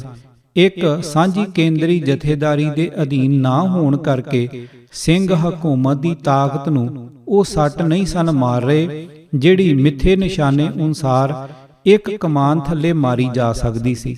ਸਰਕਾਰ ਦੇ ਨਾਲ ਸਿੰਘਾਂ ਦਾ ਵੀ ਨੁਕਸਾਨ ਹੋ ਰਿਹਾ ਸੀ। ਇਸ ਦਾ ਇੱਕ ਹੀ ਇਲਾਜ ਸੀ ਕਿ ਖਿਲਰੀ ਤੇ ਵੰਡੀ ਹੋਈ ਤਾਕਤ ਨੂੰ ਇੱਕ ਜਥੇਦਾਰ ਦੀ ਕਮਾਨ ਥੱਲੇ ਲਿਆਂਦਾ ਜਾਵੇ। ਇਸ ਦੀ ਲੋੜ ਨੂੰ ਸਾਰਿਆਂ ਹੀ ਅਨੁਭਵ ਕੀਤਾ ਤੇ ਸਹਿਮਤੀ ਪ੍ਰਗਟਾਈ। 1748 ਈਸਵੀ ਵਿੱਚ ਦੀਵਾਲੀ ਦੇ ਸਮੇਂ ਸਾਰੇ ਮੁਖੀ ਅਕਾਲ ਬੁੰਗੇ ਸ੍ਰੀ ਅੰਮ੍ਰਿਤਸਰ ਮੂਹਰੇ ਇਕੱਤਰ ਹੋਏ ਤੇ ਸਰਬੱਤ ਖਾਲਸੇ ਨੇ ਗੁਰਮਤਾ ਕੀਤਾ ਕਿ ਸਾਰੇ ਸਵਤੰਤਰ ਜਥੇ ਇੱਕ ਦਲ ਖਾਲਸਾ ਵਿੱਚ ਮਿਲਾ ਦਿੱਤੇ ਜਾਣ, ਤੇ ਇੰਜ ਹੀ ਹੋਇਆ। ਨਵਾਬ ਕਪੂਰ ਸਿੰਘ ਪੰਥ ਦੇ ਪ੍ਰਵਾਨਿਤ ਜਥੇਦਾਰ ਸਨ ਤੇ ਸਾਰਾ ਪੰਥ ਉਹਨਾਂ ਨੂੰ ਬੜੇ ਪਿਆਰ ਤੇ ਸਤਿਕਾਰ ਦੀ ਨਿਗਾਹ ਨਾਲ ਵੇਖਦਾ ਸੀ, ਪਰ ਉਹ ਬਿਰਧ ਹੋ ਚੁੱਕੇ ਸਨ। ਸੋ ਇਹ ਜਥੇਦਾਰੀ ਸਰਦਾਰ ਜੱਸਾ ਸਿੰਘ ਆਹਲੂਵਾਲੀਏ ਨੂੰ ਸੌਂਪੀ ਗਈ ਤੇ ਉਸ ਨੂੰ ਸਿੱਖਾਂ ਦਾ ਸੁਲਤਾਨੁਲ ਕੌਮ ਮੰਨਿਆ ਗਿਆ। ਉਸ ਨੂੰ ਸਾਰੇ ਦਲ ਖਾਲਸਾ ਦਾ ਪ੍ਰਮੁੱਖ ਜਥੇਦਾਰ ਨਿਯੁਕਤ ਕੀਤਾ ਗਿਆ। ਦਲ ਖਾਲਸਾ ਦੀਆਂ 11 ਮਿਸਲਾਂ ਸਨ। ਸਮੇਂ ਨੇ ਆਪਣੀ ਤੋਰ ਤੁਰਦੇ ਹੋਏ ਸਿੱਖਾਂ ਦੀ ਦਿਨ ਬ ਦਿਨ ਵੱਧ ਰਹੀ ਸ਼ਕਤੀ ਵੀ ਤੱਕੀ। ਪਾਸਾ ਪਰਤ ਰਿਹਾ ਸੀ ਕਿ ਹੁਣ ਮੁਗਲ ਸ਼ਿਕਾਰੀਆਂ ਦੀ ਥਾਂ ਸ਼ਿਕਾਰ ਹੋਣ ਵਾਲੀ ਥਾਂ ਤੇ ਆ ਰਹੇ ਸਨ। ਹੁਣ ਮੁਗਲ ਅੱਗੇ ਤੇ ਸਿੰਘ ਪਿੱਛੇ ਸਨ। ਮੁਗਲ ਰਾਜ ਦਾ ਸ਼ਕਤੀਸ਼ਾਲੀ ਮਹਿਲ ਕੰਬ ਤੇ ਡਗਮਗਾ ਰਿਹਾ ਸੀ। ਫਿਰ ਇਹ ਪਾਟਦਾ ਤੇ ਇਸ ਦੀ ਇੱਟ ਹੁੰਦੀ ਵੇਖੀ ਗਈ। ਸਮੇਂ ਨੇ ਭੂਰਿਆਂ ਵਾਲਿਆਂ ਸਿੱਖਾਂ ਦਾ ਦਲ ਪੰਜਾਬ ਦੀ ਧਰਤੀ ਤੋਂ ਉੱਠਦਾ ਤੇ ਮੁਗਲਾਂ ਨੂੰ ਮੈਦਾਨ ਵਿੱਚੋਂ ਦਮੋਂ ਕੱਢਦਾ ਵੇਖਿਆ। ਮੁਗਲਾਂ ਦਾ ਰਾਜ ਟੁੱਟਦਾ ਤੇ ਭੂਰਿਆਂ ਵਾਲਿਆਂ ਦਾ ਰਾਜ ਬਣਦਾ ਵੇਖਿਆ। ਭੂਰਿਆਂ ਵਾਲੇ ਰਾਜੇ ਕੀਤੇ, ਮੁਗਲਾਂ ਜ਼ਹਿਰ ਪਿਆਲੇ ਪੀਤੇ। ਸਮੇਂ ਨੇ ਹੋਰ ਵੀ ਭਿਆਨਕ ਦ੍ਰਿਸ਼ ਪੇਸ਼ ਕੀਤੇ। ਨਾਦਰ ਸ਼ਾਹ ਤੇ ਅਹਿਮਦ ਸ਼ਾਹ ਅਬਦਾਲੀ ਦੇ ਅੱਗੜ ਪਿਛੜ ਹਮਲੇ ਹੋਏ। ਇਹਨਾਂ ਹਮਲਿਆਂ ਦੀ ਵਜ੍ਹਾ ਨਾਲ ਜੋ ਪੰਜਾਬ ਤੇ ਹਿੰਦੁਸਤਾਨ ਦੀ ਬਰਬਾਦੀ ਹੋਈ ਤੇ ਖੂਨ ਦੀਆਂ ਨਦੀਆਂ ਵਗੀਆਂ, ਇੱਜ਼ਤਾਂ ਰੁਲਦੀਆਂ ਵੇਖ ਕੇ ਬੁੱਲੇ ਸ਼ਾਹ ਕੁਰਲਾ ਉੱਠਿਆ। ਉਹ ਇਹਨਾਂ ਮੰਦੀਆਂ ਹਾਲਤਾਂ ਬਾਰੇ ਵੀ ਇਸ਼ਾਰੇ ਕਰਦਾ ਹੈ ਜੋ ਇਸ ਮੰਦੀ ਦੁਰਦਸ਼ਾ ਨੂੰ ਇਨ ਬਿਨ ਸਾਡੇ ਸਾਹਮਣੇ ਲੈ ਆਉਂਦੇ ਹਨ। ਕਨ੍ਹਈਆ ਲਾਲ ਤਾਰੀਖੇ ਪੰਜਾਬ ਦੇ ਪੰਨਾ 60 ਅਤੇ 61 ਉੱਤੇ ਲਿਖਦਾ ਹੈ ਕਿ ਨਾਦਰ ਸ਼ਾਹ ਦੀ ਫੌਜ ਨੇ ਪਸ਼ਾਵਰ ਤੋਂ ਲੈ ਕੇ ਰਾਵੀ ਤੱਕ ਦਾ ਸਾਰਾ ਪੰਜਾਬ ਲੁੱਟ ਲਿਆ ਤੇ ਪਿੰਡਾਂ ਦੇ ਪਿੰਡ ਉਜਾੜ ਦਿੱਤੇ। ਪੰਜਾਬ ਉੱਤੇ ਹਸ਼ਰ ਅਜਾਬ ਦਾ ਸਮਾਂ ਸੀ। ਚਾਰ ਚੁਫੇਰੇ ਤਲਵਾਰ, ਅੱਗ ਤੇ ਮੌਤ ਦਾ ਤੂਫਾਨ ਕਹਿਰੀ ਵਹਿ ਰਿਹਾ ਸੀ। ਸਾਈਂ ਬੁੱਲੇ ਸ਼ਾਹ ਤੜਫ ਉੱਠਿਆ। ਦਰ ਖੁੱਲਾ ਹਸ਼ਰ ਅਜ਼ਾਬ ਦਾ, ਬੁਰਾ ਹਾਲ ਹੋਇਆ ਪੰਜਾਬ ਦਾ। ਦੁਰਾਨੀ ਫੌਜਾਂ ਦਾ ਜ਼ਬਰ ਜ਼ੁਲਮ ਤੇ ਧੱਕੇਸ਼ਾਹੀ, ਭੁੱਖਿਆਂ ਬਘਿਆੜਾਂ ਵਰਗੀ ਬਿਰਤੀ, ਫੌਜ ਦੇ ਅਫਸਰਾਂ ਤੇ ਸੈਨਿਕਾਂ ਦਾ ਚਿੱਤਰ ਸਾਈਂ ਜੀ ਸੋਹਣਾ ਖਿੱਚਦੇ ਹਨ। ਜੋ ਕੁਝ ਹੋ ਰਿਹਾ ਸੀ, ਬੁੱਲੇ ਸ਼ਾਹ ਦੀ ਨਿਗਾਹ ਵਿੱਚ ਰੱਬ ਨੂੰ ਕਦ ਮਨਜ਼ੂਰ ਹੋ ਸਕਦਾ ਸੀ। ਉਸ ਦਾ ਯਕੀਨ ਸੀ ਕਿ ਇਹ ਜ਼ਾਲਮ ਹਾਕਮ ਤੇ ਉਸ ਦਾ ਹੁਕਮ ਬਹੁਤਾ ਚਿਰ ਨਹੀਂ ਰਹੇਗਾ। ਅਜਾਬ ਕਰੇ ਦਰਵੇਸ਼ੀ ਕੋਲੋਂ, ਕਬ ਲਗ ਹੁਕਮ ਚਲਾਵੇਂਗਾ। ਖਾਵੇਂ ਮਾਸ ਚਬਾਵੇਂ ਬੀੜੇ, ਅੰਗ ਪੁਸ਼ਾਕ ਲਗਾਈਏ। ਟੇਢੀ ਪਗੜੀ ਆਕੜ ਚੱਲੇ, ਜੁੱਤੀ ਪੈਰੀ ਅੜਾਈਏ। ਇੱਕ ਦਿਨ ਅਜ਼ਲ ਬੱਕਰਾ ਹੋ ਕੇ ਆਪਣਾ ਆਪ ਕੁਹਾਵੇਂਗਾ। ਮੀਰ ਮਨੂ ਨੇ ਸਿੱਖਾਂ ਉੱਤੇ ਸਿਰੋਂ ਪਰੇ ਜ਼ੁਲਮ ਢਾਏ। ਉਸ ਦਾ ਜ਼ਬਰ, ਸਿੰਘਾਂ ਸਿੰਘਣੀਆਂ ਦਾ ਸਬਰ ਤੇ ਧੀਰਜ ਨਾ ਡੁਲਾ ਸਕਿਆ। ਫਿਰ ਮੀਰ ਮਨੂ ਨੂੰ ਕਮੌਤ ਮਰਦੇ ਨੂੰ ਵੀ ਸਾਈਂ ਜੀ ਨੇ ਵੇਖਿਆ ਹੋਵੇਗਾ। ਤਾਂ ਹੀ 22ਵੀਂ ਗੰਢ ਵਿੱਚ ਵਿਸ਼ੇਸ਼ ਇਸ਼ਾਰਾ ਕਰਦਾ ਹੈ। 22 ਖੁੱਲੋਂ ਪਹੁੰਚ ਕੇ ਸਭ ਮੀਰਾਂ ਮਲਕਾਂ, ਉਹਨਾਂ ਡੇਰਾ ਕੂਚ ਹੈ, ਮੈਂ ਖੋਲਾਂ ਪਲਕਾਂ, ਆਪਣਾ ਰਹਿਣਾ ਦੀ ਕਰਾਂ, ਕਿਹੜੇ ਬਾਗ ਦੀ ਮੂੜੀ, ਖਾਲੀ ਜੱਗ ਵਿੱਚ ਆਏ ਕੇ ਸੁਪਨੇ ਪਰ ਭੂਲੀ। ਮੁਗਲ ਰਾਜ ਕਾਲ ਵਿੱਚ ਦੋ ਖੂਨੀ ਨਦੀਆਂ ਵਗਦੀਆਂ ਨਜ਼ਰ ਆਉਂਦੀਆਂ ਹਨ। ਇੱਕ ਮੁਗਲ ਸ਼ਾਹੀ ਖਾਨਦਾਨ ਵਿੱਚੋਂ ਤੁਰਦੀ ਹੈ, ਜਿਸ ਵਿੱਚ ਉਸ ਘਰਾਣੇ ਦਾ ਆਪਣਾ ਖੂਨ ਵਗਦਾ ਹੈ। ਜਦ ਵੀ ਪਿਤਾ ਵੱਲੋਂ ਪੁੱਤ ਪਾਸ ਰਾਜ ਆਇਆ, ਖਾਨਦਾਨ ਦੇ ਸਭ ਤੋਂ ਛੋਟੇ ਵੱਡੇ ਤਖਤ ਦੇ ਦਾਅਵੇਦਾਰਾਂ ਦੇ ਖੂਨ ਵਿੱਚ ਨੁੱਚੜ ਕੇ ਆਇਆ ਤੇ ਖੂਨੀ ਨਦੀ ਸੰਗਾਹੀ ਵਗ ਤੁਰੀ। ਦੂਜੀ ਨਦੀ ਵਿੱਚ ਪਰਜਾ ਦਾ ਖੂਨ ਠਾਠਾਂ ਮਾਰਦਾ ਹੋਇਆ ਵਗਦਾ ਹੈ। ਪਹਿਲੀ ਨਦੀ ਰਾਜ ਦੀ ਪ੍ਰਾਪਤੀ ਲਈ ਵਗੀ ਤੇ ਦੂਜੀ ਰਾਜ ਦੀ ਪਕਿਆਈ ਤੇ ਇਸਲਾਮ ਦੀ ਸੇਵਾ ਹਿੱਤ ਚੱਲਦੀ ਰਹੀ। ਔਰੰਗਜ਼ੇਬ ਦੇ ਤਖਤ ਉੱਤੇ ਬਹਿਣ ਸਮੇਂ ਤੇ ਪਿੱਛੋਂ ਇਹ ਦਰਿਆ ਆਪਣੇ ਜੋਬਨ ਵਿੱਚ ਵਗੇ। ਔਰੰਗਜ਼ੇਬ ਦੀ ਮੌਤ ਤੇ ਫਿਰ ਬਹਾਦਰ ਸ਼ਾਹ ਦੇ ਕਾਲਵਾਸ ਹੋਣ ਤੇ ਇਹਨਾਂ ਵਿੱਚ ਹੜ੍ਹ ਆ ਗਿਆ। ਬਹਾਦਰ ਸ਼ਾਹ, ਜਿਸ ਨੇ ਸਿੱਖਾਂ ਦੀ ਸਹਾਇਤਾ ਨਾਲ ਰਾਜ ਪ੍ਰਾਪਤ ਕੀਤਾ ਸੀ, ਨੇ ਇਸ ਨਦੀ ਨੂੰ ਇਸ ਤਰ੍ਹਾਂ ਹੜ੍ਹ ਵਾਲੀ ਹਾਲਤ ਵਿੱਚ ਰੱਖਿਆ ਕਿ ਮੁਹੰਮਦ ਸ਼ਾਹ ਦੀ ਮੌਤ ਤੋਂ ਪਿੱਛੋਂ ਵੱਡੇ ਘੱਲੂਘਾਰੇ ਤੱਕ ਇਸ ਨਦੀ ਵਿੱਚ ਨਰੋਲ ਸਿੱਖਾਂ ਦਾ ਹੀ ਖੂਨ ਵਹਿੰਦਾ ਰਿਹਾ। ਪਹਿਲੋਂ ਸੁਲਤਾਨ ਇਬਰਾਹਿਮ ਲੋਧੀ ਦੇ ਰਾਜਕਾਲ ਸਮੇਂ ਉਸ ਦੇ ਦੋਖੀਆਂ ਨੇ ਗਦਾਰੀ ਵਸ ਹੋ ਕੇ ਸਾਜ਼ਿਸ਼ ਰਚੀ। 18 ਭਾਰਤੀ ਸਪੂਤ ਖੁਫੀਆ ਤੌਰ ਤੇ ਅਫਗਾਨਿਸਤਾਨੋਂ ਅੱਗੇ ਫਰਗਾਨਾ ਦੀ ਜੂਹ ਵਿੱਚ ਬਾਬਰ ਪਾਸ ਪਹੁੰਚੇ। ਉਸ ਨੂੰ ਹਿੰਦੁਸਤਾਨ ਉੱਤੇ ਟੱਟ ਫੱਟ ਹਮਲੇ ਲਈ ਅਰਜ਼ੋਈ ਕੀਤੀ ਤੇ ਨਾਲ ਹੀ ਹਮਲੇ ਸਮੇਂ ਹਰ ਤਰ੍ਹਾਂ ਦੀ ਅੰਦਰੂਨੀ ਸਹਾਇਤਾ ਦਾ ਵਿਸ਼ਵਾਸ ਦਿਵਾਇਆ। ਇਬਰਾਹਿਮ ਦੇ ਰਾਜ ਪ੍ਰਬੰਧ ਸੰਬੰਧੀ ਉਹ ਸਾਰੇ ਭੇਤ ਉਸ ਦੀ ਝੋਲੀ ਵਿੱਚ ਪਾ ਦਿੱਤੇ ਜੋ ਉਸ ਦੀ ਜਿੱਤ ਨੂੰ ਯਕੀਨੀ ਬਣਾਉਂਦੇ ਸਨ। ਬਾਬਰ, ਜੋ 2 ਸਾਲ ਤੋਂ ਨੰਗੇ ਪੈਰੀਂ ਭੁੱਖਾ ਧਿਆਇਆ ਆਪਣੇ ਵਤਨ ਵਿੱਚ ਆਪਣੇ ਹੱਕਾਂ ਲਈ ਲੜ ਰਿਹਾ ਸੀ ਤੇ ਸਫਲਤਾ ਅਜੇ ਦੂਰ ਦਿਸਦੀ ਸੀ, ਨੇ ਇਸ ਨੂੰ ਰੱਬੀ ਰਹਿਮਤ ਸਮਝਿਆ ਤੇ ਮੌਕਾ ਸੰਭਾਲਿਆ। ਹਿੰਦੁਸਤਾਨੀ ਵਫਦ ਨੂੰ ਆਕਰਮਣ ਦਾ ਭਰੋਸਾ ਦੇ ਕੇ ਤੋਰ ਦਿੱਤਾ। ਬਾਬਰ ਨੇ ਤਿਆਰੀ ਵਿੱਚ ਬਹੁਤਾ ਸਮਾਂ ਨਹੀਂ ਲਾਇਆ। ਜਿਹੜਾ ਦੇਸ਼ ਧਾੜਵੀਆਂ ਨੂੰ ਆਪੋਂ ਆਵਾਜ਼ਾਂ ਮਾਰ-ਮਾਰ ਕੇ ਸੱਦੇ, ਉਹਨੂੰ ਜਿੱਤਣ ਲਈ ਕਿੰਨੀ ਕੁ ਤਿਆਰੀ ਦੀ ਲੋੜ ਹੁੰਦੀ ਹੈ। ਮਹੀਨਿਆਂ ਵਿੱਚ ਹੋਣ ਵਾਲੀ ਤਿਆਰੀ ਦਿਨਾਂ ਵਿੱਚ ਕਰਕੇ ਸਿੰਧ ਨਦੀ ਆਣ ਟੱਪਿਆ, ਪੰਜਾਬ ਵਿੱਚ ਦੀ ਲੰਘਿਆ ਤੇ ਤਬਾਹੀ ਬਰਬਾਦੀ ਫੈਲਾਉਂਦਾ ਹੋਇਆ ਦਿੱਲੀ ਵੱਲ ਵਧਿਆ। ਇੰਨੀ ਦਿਨੀ ਗੁਰੂ ਨਾਨਕ ਸਾਹਿਬ ਜੀ ਐਮਨਾਬਾਦ ਸਨ। ਉਹਨਾਂ ਮੌਤ ਦਾ ਨੰਗਾ ਨਾਚ ਤੱਕਿਆ। ਬੱਚਾ ਬੁੱਢਾ ਜਵਾਨ ਜੋ ਕਾਬੂ ਆਇਆ, ਸੁੱਕਾ ਨਾ ਛੱਡਿਆ। ਅਬਲਾਵਾਂ ਦੀ ਬੇਪਤੀ ਹੋਈ। ਹਿੰਦੂ ਤੇ ਮੁਸਲਮਾਨ ਔਰਤਾਂ ਨਾਲ ਇੱਕੋ ਜਿਹਾ ਭੈੜਾ ਸਲੂਕ ਹੋਇਆ। ਸਾਧੂ ਮਹਾਤਮਾ ਤੇ ਪੀਰ ਫਕੀਰ ਵੀ ਨਾ ਬਚੇ। ਗੁਰੂ ਨਾਨਕ ਸਾਹਿਬ ਜੀ ਨੇ ਮਜ਼ਲੂਮਾਂ ਦੀ ਮੰਦੀ ਹਾਲਤ ਵੇਖ ਬਾਬਰ ਗਰਦੀ ਵਿਰੁੱਧ ਨਾਰਾ ਮਾਰਿਆ। ਪਾਪ ਕੀ ਜਾਨ ਲੈ ਕਾਬਲ ਨੂੰ ਧਾਇਆ, ਜੋਰੀ ਮੰਗੈ ਦਾਨ ਵੇ ਲਾਲੋ। ਪੰਨਾ 722। ਅਕਾਲ ਪੁਰਖ ਦੇ ਹਜ਼ੂਰ ਜਨਤਾ ਵੱਲੋਂ ਕੀਤੀ ਜਾ ਰਹੀ ਰੋਸ ਭਰੀ ਫਰਿਆਦ ਦਸੀ। ਏਤੀ ਮਾਰ ਪਈ ਕਰ ਲਾਣੇ, ਤੈਂ ਕੀ ਦਰਦ ਨਾ ਆਇਆ। ਪੰਨਾ 360। ਪਾਣੀਪਤ ਦੇ ਮੈਦਾਨ ਵਿੱਚ ਹਿੰਦੁਸਤਾਨ ਦੇ ਬਾਦਸ਼ਾਹ ਇਬਰਾਹਿਮ ਲੋਧੀ ਤੇ ਬਾਬਰ ਦੀਆਂ ਫੌਜਾਂ ਭਿੜੀਆਂ। ਇਬਰਾਹਿਮ ਲੋਧੀ ਮਾਰਿਆ ਗਿਆ ਤੇ ਹਿੰਦੁਸਤਾਨ ਦਾ ਰਾਜ ਭਾਗ ਮੁਗਲਾਂ ਸਾਂਭ ਲਿਆ। ਮੁਗਲ ਰਾਜ ਪਾਪ ਕੀ ਜੰਜ ਦੀ ਸਹਾਇਤਾ ਨਾਲ ਸਥਾਪਿਤ ਹੋਇਆ। ਭੰਗ, ਅਫੀਮ, ਸ਼ਰਾਬ ਤੇ ਜਸ਼ਨਾਂ ਦਾ ਰਸੀਆ ਬਾਬਰ ਪੱਕਾ ਮੁਸਲਮਾਨ ਸੀ। ਇਸਲਾਮ ਦੇ ਵਾਧੇ ਲਈ ਯਥਾ ਸ਼ਕਤੀ ਉਪਰਾਲਾ ਕੀਤਾ। ਮੰਦਰ ਢੱਠਦੇ ਰਹੇ ਤੇ ਮਸਜਿਦਾਂ ਉਸਰਦੀਆਂ ਰਹੀਆਂ। ਪਰ ਇਸ ਦੇ ਨਾਲ ਇੱਕ ਅਨੋਖਾ ਪੱਖ ਵੀ ਮੰਨਣਾ ਪਵੇਗਾ ਕਿ ਬਾਬਰ ਦੇ ਰਾਜਕਾਲ ਵਿੱਚ ਕੱਠ ਮੁੱਲਾਵਾਦ ਹਾਵੀ ਨਹੀਂ ਸੀ। ਉਸ ਨੇ ਇਸਲਾਮ ਦਾ ਵਾਧਾ ਇਸ ਢੰਗ ਨਾਲ ਕੀਤਾ ਜਿਸ ਵਿੱਚ ਤਲਵਾਰ ਨੂੰ ਬਹੁਤ ਘੱਟ ਦਖਲ ਸੀ। ਕੱਟੜਪੰਥੀ ਮੁਲਾਣਿਆਂ ਦੀ ਜ਼ੁਬਾਨ ਵੀ ਬੰਦ ਰੱਖੀ ਤੇ ਹਿੰਦੂ ਪ੍ਰਜਾ ਨੂੰ ਔਰੰਗਜ਼ੇਬ ਵਾਂਗ ਜਿੱਚ ਨਹੀਂ ਕੀਤਾ ਕਿ ਚੁਫੇਰਿਓਂ ਹਾਹਾਕਾਰ ਮਚ ਉੱਠੇ। ਮੁਸਲਮਾਨ ਬਾਦਸ਼ਾਹਾਂ ਨੂੰ ਰੱਬ ਦੇ ਭੈ ਤੇ ਪ੍ਰਜਾ ਦੇ ਸੁੱਖ ਨਾਲੋਂ ਮੁਲਾਣਿਆਂ ਮੁਫਤੀਆਂ ਦੀ ਖੁਸ਼ਨੂਦੀ ਦੀ ਬਹੁਤ ਚਿੰਤਾ ਰਹਿੰਦੀ ਸੀ। ਬਾਬਰ ਤੋਂ ਪਿੱਛੋਂ ਉਸ ਦਾ ਪਲੇਠੀ ਦਾ ਪੁੱਤ ਹਮਾਯੂੰ ਤਖਤ ਦਾ ਵਾਰਸ ਬਣਿਆ, ਪਰ ਬਾਬਰ ਵਰਗਾ ਹੱਠ ਤੇ ਜੇਰਾ ਇਸ ਵਿੱਚ ਨਹੀਂ ਸੀ।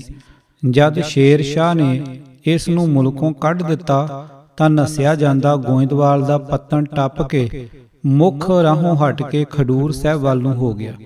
ਗੁਰੂ ਨਾਨਕ ਸਾਹਿਬ ਦੀ ਦੂਜੀ ਜੋਤ ਸ੍ਰੀ ਗੁਰੂ ਅੰਗਦ ਸਾਹਿਬ ਜੀ ਤੋਂ ਅਸ਼ੀਰਵਾਦ ਦੀ ਆਸ ਤੇ ਤਮੰਨਾ ਸੀ, ਪਰ ਸਿਰ ਵਿੱਚ ਪਾਤਸ਼ਾਹੀ ਜਾਹੋ ਜਲਾਲ ਦਾ ਫਤੂਰ ਅਜੇ ਵੀ ਕਾਇਮ ਸੀ। ਭਾਵੇਂ ਪਾਤਸ਼ਾਹੀ ਤੋਂ ਹੱਥ ਧੋ ਬੈਠਾ ਸੀ ਤੇ ਮੈਦਾਨ ਵਿੱਚੋਂ ਭਗੌੜਾ ਹੋ ਤੁਰਿਆ ਸੀ। ਗੁਰੂ ਜੀ ਆਪਣੇ ਮਾਲਕ ਦੇ ਸਿਮਰਨ ਵਿੱਚ ਲੀਨ ਸਨ, ਨਾ ਉੱਠੇ। ਫੋਕੀ ਮਾਣ ਵਡਿਆਈ ਦੀ ਭਾਵਨਾ ਵਸ ਹਮਾਯੂੰ ਨੇ ਆਪਣੀ ਹੱਤਕ ਸਮਝੀ ਤੇ ਤਲਵਾਰ ਖਿੱਚ ਲਈ। ਹਿੱਲ ਬੈਠੇ ਸਤਿਗੁਰੂ ਜੀ ਨੇ ਕਿਹਾ, ਮੈਦਾਨ ਵਿੱਚ ਲੋੜ ਵੇਲੇ ਇਹ ਤੇਰੀ ਤਲਵਾਰ ਕਿੱਧਰ ਗਈ ਸੀ? ਸੁਣ ਕੇ ਤਲਵਾਰ ਤੇ ਸਿਰ ਆਪਣੇ ਆਪ ਝੁਕ ਗਿਆ। ਗੋਡਿਆਂ ਭਾਰ ਹੋ ਕੇ ਭੁੱਲ ਬਖਸ਼ਾਈ ਤੇ ਅਸੀਸ ਲਈ। ਖੁੱਸੇ ਰਾਜ ਲਈ ਜੋਦੜੀ ਕੀਤੀ। ਗੁਰੂ ਜੀ ਨੇ ਮੁਸਕਰਾ ਕੇ ਅਸੀਸ ਦਿੰਦਿਆਂ ਕਿਹਾ, ਜਾ ਧੀਰਜ ਰੱਖ, ਸਮਾਂ ਪਾ ਕੇ ਮਿਲ ਜਾਵੇਗਾ। ਸਮਾਂ ਪਾ ਕੇ ਰਾਜ ਵਾਪਸ ਮਿਲ ਗਿਆ। ਗੁਰੂ ਨਾਨਕ ਦੇ ਘਰ ਦੀ ਵਡਿਆਈ ਹੈ ਕਿ ਤਲਵਾਰ ਚੁੱਕਣ ਵਾਲੇ ਨੂੰ ਵੀ ਮੂੰਹ ਮੰਗੀ ਮੁਰਾਦ ਮਿਲਦੀ ਹੈ।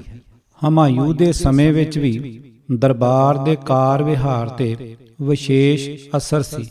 ਰਾਜ ਪ੍ਰਾਪਤੀ ਤੋਂ ਬਾਅਦ ਹਮਾਯੂੰ ਬਹੁਤੀ ਦੇਰ ਜਿਉ ਨਾ ਸਕਿਆ।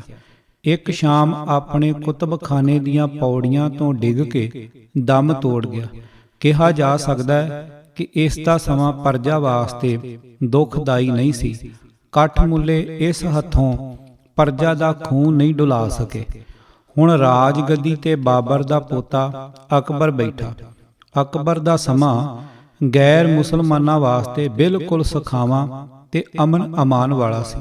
ਮੁਸਲਮਾਨ ਸੂਫੀ ਸੰਤਾਂ ਦੀ ਵਿਚਾਰਧਾਰਾ ਤੇ ਆਲਮਬਰਦਾਰ ਸੰਤ ਮੀਆਂ ਮੀਰ ਦਾ ਅਕਬਰ ਦੇ ਦਰਬਾਰ ਵਿੱਚ ਬੜਾ ਆਦਰ ਮਾਣ ਸੀ ਤੇ ਉਹਨਾਂ ਦਾ ਬੜਾ ਅਸਰ ਵੀ ਮੰਨਿਆ ਜਾਂਦਾ ਸੀ। ਭਾਵੇਂ ਮੁਲਾਣਿਆਂ ਮੌਲਵੀਆਂ ਦੀ ਕੋਈ ਪੇਸ਼ ਨਹੀਂ ਸੀ ਜਾਂਦੀ, ਪਰ ਉਹ ਅੰਦਰੋਂ ਅੰਦਰੀ ਵੇਖ ਘੋਲੀ ਜਾਂਦੇ। ਮੀਆਂ ਮੀਰ ਤੇ ਅਬੁਲ ਫਜ਼ਲ ਦੇ ਹੁੰਦਿਆਂ ਉਹਨਾਂ ਦਾ ਕੋਈ ਅਸਰ ਬਣ ਜਾਵੇ ਬਿਲਕੁਲ ਅਸੰਭਵ ਸੀ। ਅੰਨੇ ਕੱਟੜ ਪੁਣੇ ਤੇ ਤੁਅਸਬ ਦਾ ਮੋਢੀ ਖਵਾਜਾ ਬਾਕੀ ਬਿੱਲਾ ਦਹਿਲਵੀ ਸੀ। ਇਸ ਨੇ ਅੱਗੇ ਆਪਣੇ ਵਰਗੀ ਵੇਦ ਦੀ ਗੰਦਲ ਪੈਦਾ ਕੀਤੀ, ਜੋ ਸ਼ੇਖ ਅਹਿਮਦ ਸਰਹੰਦੀ ਨਕਸ਼ਬੰਦੀ ਮੁਜੱਦਦ ਅਲਫਸਾਨੀ ਦੇ ਨਾਂ ਨਾਲ ਜਾਣਿਆ ਜਾਂਦਾ ਹੈ। ਅਕਬਰ ਦੀ ਖੁੱਲ੍ਹ ਦਿਲੀ ਤੇ ਹਿੰਦੂਆਂ ਮੁਸਲਮਾਨਾਂ ਨੂੰ ਇੱਕ ਅੱਖ ਨਾਲ ਵੇਖਣ ਤੇ ਉਸ ਦੇ ਦੀਨੇ ਇਲਾਹੀ ਦੇ ਕਾਰਨ ਅਕਬਰ ਦਾ ਵੱਡਾ ਵਿਰੋਧੀ ਇਹੋ ਸੀ। ਸੁੰਨੀ ਮੁਸਲਮਾਨਾਂ ਤੋਂ ਬਿਨਾਂ ਦੂਜੇ ਫਿਰਕਿਆਂ ਦੇ ਮੁਸਲਮਾਨ ਵੀ ਇਸ ਨੂੰ ਪਸੰਦ ਨਹੀਂ ਸਨ। ਗੈਰ ਮੁਸਲਮਾਨਾਂ ਨੂੰ ਤਾਂ ਜਿਉਂਦਿਆਂ ਹੀ ਦੋਜ਼ਖ ਦੀ ਭੱਠੀ ਵਿੱਚ ਝੋਕਣ ਲਈ ਨਿਤ ਤਤਪਰ ਰਹਿੰਦਾ ਸੀ। ਅਕਬਰ ਦੇ ਦੌਰ ਦੇ ਆਖਰੀ 6 ਸਾਲਾਂ ਨੂੰ ਛੱਡ ਕੇ ਬਾਕੀ ਸਮੇਂ ਵਿੱਚ ਇਸ ਦੀ ਕੋਈ ਦਾਲ ਨਾ ਗਲੀ। ਇਹਨਾਂ ਪਿਛਲੇ ਸਾਲਾਂ ਵਿੱਚ ਜਦ ਕਿ ਅਕਬਰ ਬੁੱਢਾ ਹੋ ਚੁੱਕਾ ਸੀ, ਸ਼ਹਿਜ਼ਾਦਾ ਸਲੀਮ ਜੋ ਪਿੱਛੋਂ ਜਹਾਂਗੀਰ ਦੇ ਨਾਂ ਨਾਲ ਪ੍ਰਸਿੱਧ ਹੋਇਆ, ਇਸ ਕੱਟੜ ਮੁਲਾਣੇ ਦੇ ਟੇਟੇ ਚੜ੍ਹ ਗਿਆ। ਜਿਹੜੇ ਕੱਟੜ ਕਿਸਮ ਦੇ ਮਨਸਬਦਾਰ ਸਨ ਤੇ ਇਸ ਦੀ ਪਹੁੰਚ ਵਿੱਚ ਸਨ, ਉਹਨਾਂ ਨੂੰ ਇਸ ਨੇ ਚਿੱਠੀਆਂ ਲਿਖ ਕੇ ਇਸਲਾਮ ਦਾ ਰੁੜਦਾ ਬੇੜਾ ਬਚਾਉਣ ਦੇ ਵਾਸਤੇ ਪਾ ਆਪਣੇ ਅਸਰ ਥੱਲੇ ਲਿਆਂਦਾ, ਤਾਂ ਕਿ ਉਹ ਹਰ ਪਲ ਬਾਦਸ਼ਾਹ ਦੇ ਲਾਗੇ ਹੋਣ ਕਾਰਨ ਉਸ ਨੂੰ ਉਹਨਾਂ ਸਾਰੀਆਂ ਗੱਲਾਂ ਤੋਂ ਪਛਾਂ ਹਟਾ ਲੈਣ ਜਿਨ੍ਹਾਂ ਦੀ ਅਕਬਰ ਨੇ ਖੁੱਲ੍ਹ ਦਿੱਤੀ ਹੋਈ ਸੀ। ਅਕਬਰ ਦੇ ਵਿਰੁੱਧ ਉਸ ਦੇ ਮਨ ਵਿੱਚ ਘਿਰਣਾ ਪੈਦਾ ਕੀਤੀ ਜਾਵੇ। ਚਾਲਾਂ ਸਫਲ ਹੋਈਆਂ। ਸ਼ਹਿਜ਼ਾਦਾ ਸਲੀਮ ਨੂੰ ਪਿਓ ਨਾਲੋਂ ਪਾੜ ਲਿਆ ਗਿਆ। ਸਲੀਮ ਦੇ ਲੱਛਣ ਚੰਗੇ ਨਾ ਹੋਣ ਕਰਕੇ ਅਕਬਰ ਉਸ ਦੇ ਪੁੱਤ ਖੁਸਰੋ ਨੂੰ ਹਮੇਸ਼ਾ ਆਪਣੇ ਨਾਲ ਰੱਖਦਾ ਤੇ ਉਸ ਦੀ ਹਰ ਪੱਖੋਂ ਦੇਖਭਾਲ ਕਰ ਰਿਹਾ ਸੀ, ਤਾਂ ਕਿ ਸਮਾਂ ਕਰੀਬ ਹੋਣ ਕਰਕੇ ਰਾਜ ਉਸ ਨੂੰ ਦਿੱਤਾ ਜਾਵੇ। ਅਕਬਰ ਦੇ ਇਸ ਇਰਾਦੇ ਨੂੰ ਸ਼ੇਖ ਸਰਹੰਦੀ ਨੇ ਖੂਬ ਵਰਤਿਆ। ਮੱਛੀ ਦੇ ਗਲ ਵਿੱਚ ਫਸੇ ਕਾਂਟੇ ਵਾਂਗ ਰਾਜ ਦੇ ਲਾਲਚ ਦਾ ਕੰਡਾ ਸਲੀਮ ਦੇ ਹਲਕ ਵਿੱਚ ਚੰਗੀ ਤਰ੍ਹਾਂ ਫਸਾ ਦਿੱਤਾ। ਰਾਜ ਦਾ ਲਾਲਚ ਕੰਗਲੇ ਨੂੰ ਵੀ ਉਤੇਜਿਤ ਕਰ ਦਿੰਦਾ ਹੈ। ਸਲੀਮ ਤਾਂ ਸੰਸਾਰ ਦੇ ਸ਼ਕਤੀਸ਼ਾਲੀ ਸਮਰਾਟ ਦਾ ਪੁੱਤ ਸੀ ਤੇ ਪੁੱਤ ਵੀ ਇਕਲੌਤਾ। ਭਲਾ ਉਸ ਦਾ ਹੱਕ ਕੌਣ ਦਬਾਵੇ? ਸਲੀਮ ਨੂੰ ਹੋਰ ਵੀ ਉਕਸਾਇਆ ਗਿਆ ਕਿ ਹਿੰਦੁਸਤਾਨ ਦਾ ਰਾਜ ਖੁਸਰੋ ਪਾਸ ਜਾਣਾ ਇਸਲਾਮ ਲਈ ਹਾਨੀਕਾਰਕ ਹੋਵੇਗਾ। ਉਸ ਨੂੰ ਹਿੰਦੁਸਤਾਨ ਦਾ ਬਾਦਸ਼ਾਹ ਬਣਾਉਣ ਲਈ ਵੱਡੇ ਵੱਡੇ ਫੌਜੀ ਅਫਸਰਾਂ ਦੀ ਸਹਾਇਤਾ ਦਾ ਵਿਸ਼ਵਾਸ ਦਿਵਾਇਆ।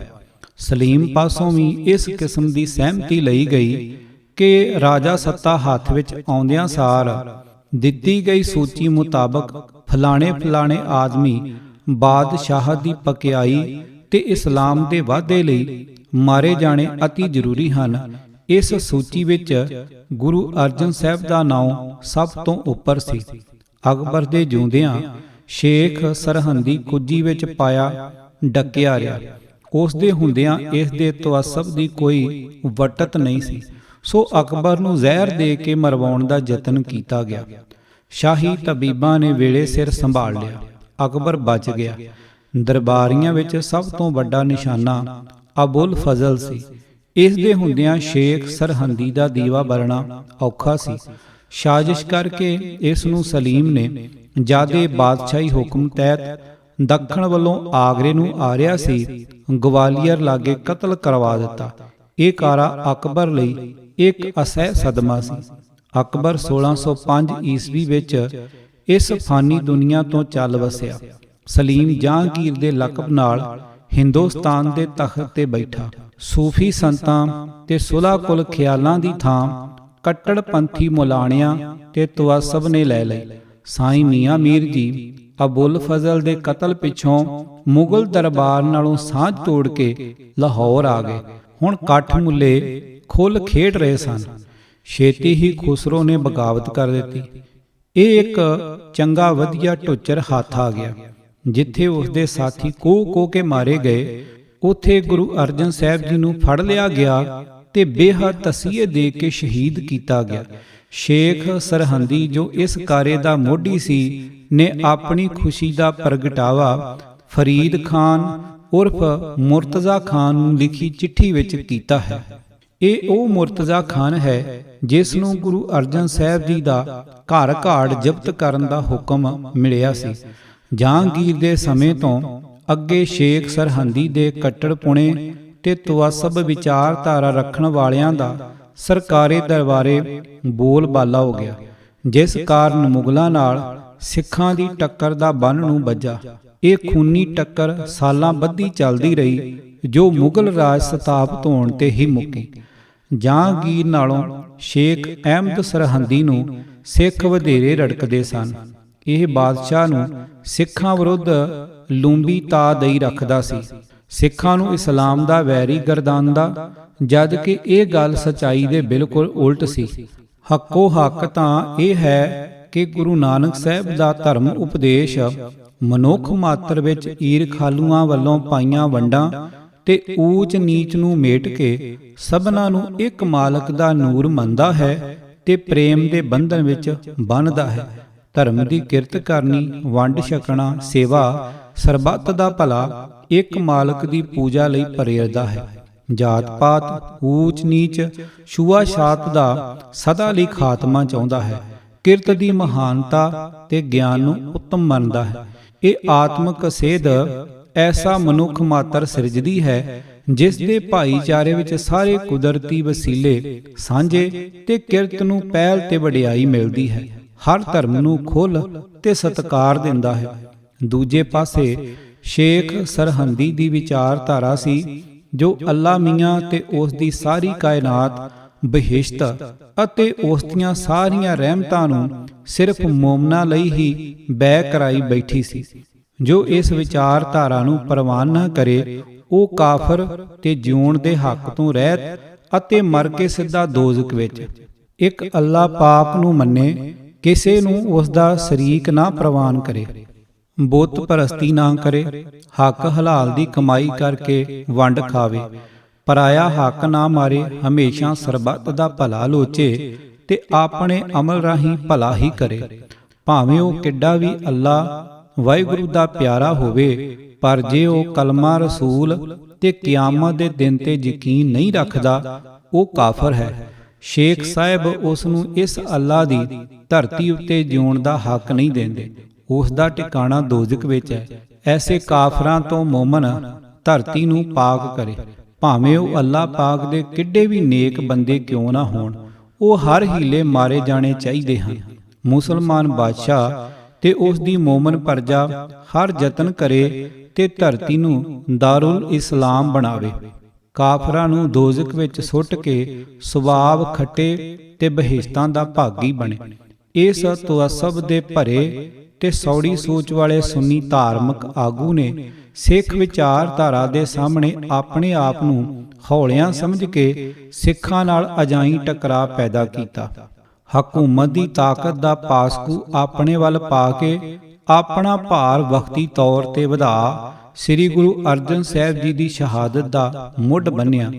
ਇਹ ਮੁਜੱਦਦ ਅਲਫਸਾਨੀ, ਜਿਸ ਦਾ ਅਰਥ ਹੈ ਦੂਜਾ ਹਜ਼ਾਰਾ, ਭਾਵ ਹਜ਼ਰਤ ਮੁਹੰਮਦ ਸਾਹਿਬ ਤੋਂ 1000 ਸਾਲ ਪਿੱਛੋਂ ਫਿਰ ਧਰਮ ਇਸਲਾਮ ਨੂੰ ਨਵਿਆਂ ਕਰਨ ਵਾਲਾ, ਭਾਵ ਇਸਲਾਮ ਨੂੰ ਓਵਰਹਾਲ ਕਰਕੇ ਪਹਿਲਾਂ ਵਰਗਾ ਬਣਾਉਣ ਵਾਲਾ, ਸ਼ਰਧਾਲੂ ਮੁਸਲਮਾਨਾਂ ਦੀ ਨਿਗਾਹ ਵਿੱਚ ਹਜ਼ਰਤ ਮੁਹੰਮਦ ਸਾਹਿਬ ਵਰਗੀ ਹੀ ਪਦਵੀ ਰੱਖਣ ਵਾਲਾ ਸੀ।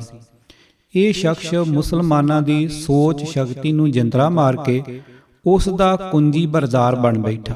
ਇਸ ਦਾ ਦਿਮਾਗ ਇੰਨਾ ਸਮਾਨ ਤੇ ਚੜ੍ਹ ਗਿਆ ਸੀ ਕਿ ਇਸ ਵੱਲੋਂ ਧਰਮ ਦੇ ਨਾਂ ਤੇ ਕੀਤੀਆਂ ਜਾਣ ਵਾਲੀਆਂ ਵਧੀਕੀਆਂ, ਜੋ ਸਿੱਧਾ ਰਾਜਸੀ ਪ੍ਰਸ਼ਾਸਨ ਵਿੱਚ ਦਖਲ ਸੀ ਤੇ ਰਾਜਸੀ ਸੁੱਖ ਚੈਨ ਨੂੰ ਸਾੜ ਸੁਆਹ ਕਰਨ ਵਾਲੀਆਂ ਸਨ, ਜਹਾਂਗੀਰ ਵਰਗਾ ਬਾਦਸ਼ਾਹ ਵੀ ਬਰਦਾਸ਼ਤ ਨਾ ਕਰ ਸਕਿਆ। ਉਸ ਨੂੰ ਲਗਾਮ ਦੇਣ ਲਈ ਅਖੀਰ ਜਹਾਂਗੀਰ ਵੱਲੋਂ ਇਸ ਮੁਜੱਦਦ ਅਲਫਸਾਨੀ ਨੂੰ ਜੇਲ੍ਹ ਵਿੱਚ ਡੱਕਣਾ ਪਿਆ। ਤਵੱਸਬ ਦਾ ਸਿਖਰ ਸੀ ਕਿ ਸਿਰਫ ਕਲਮਾ ਪੜ੍ਹਨ ਵਾਲਾ ਮੁਸਲਮਾਨ ਹੀ ਧਰਤੀ ਉੱਤੇ ਜਿੰਦਾ ਰਹਿ ਸਕਦਾ।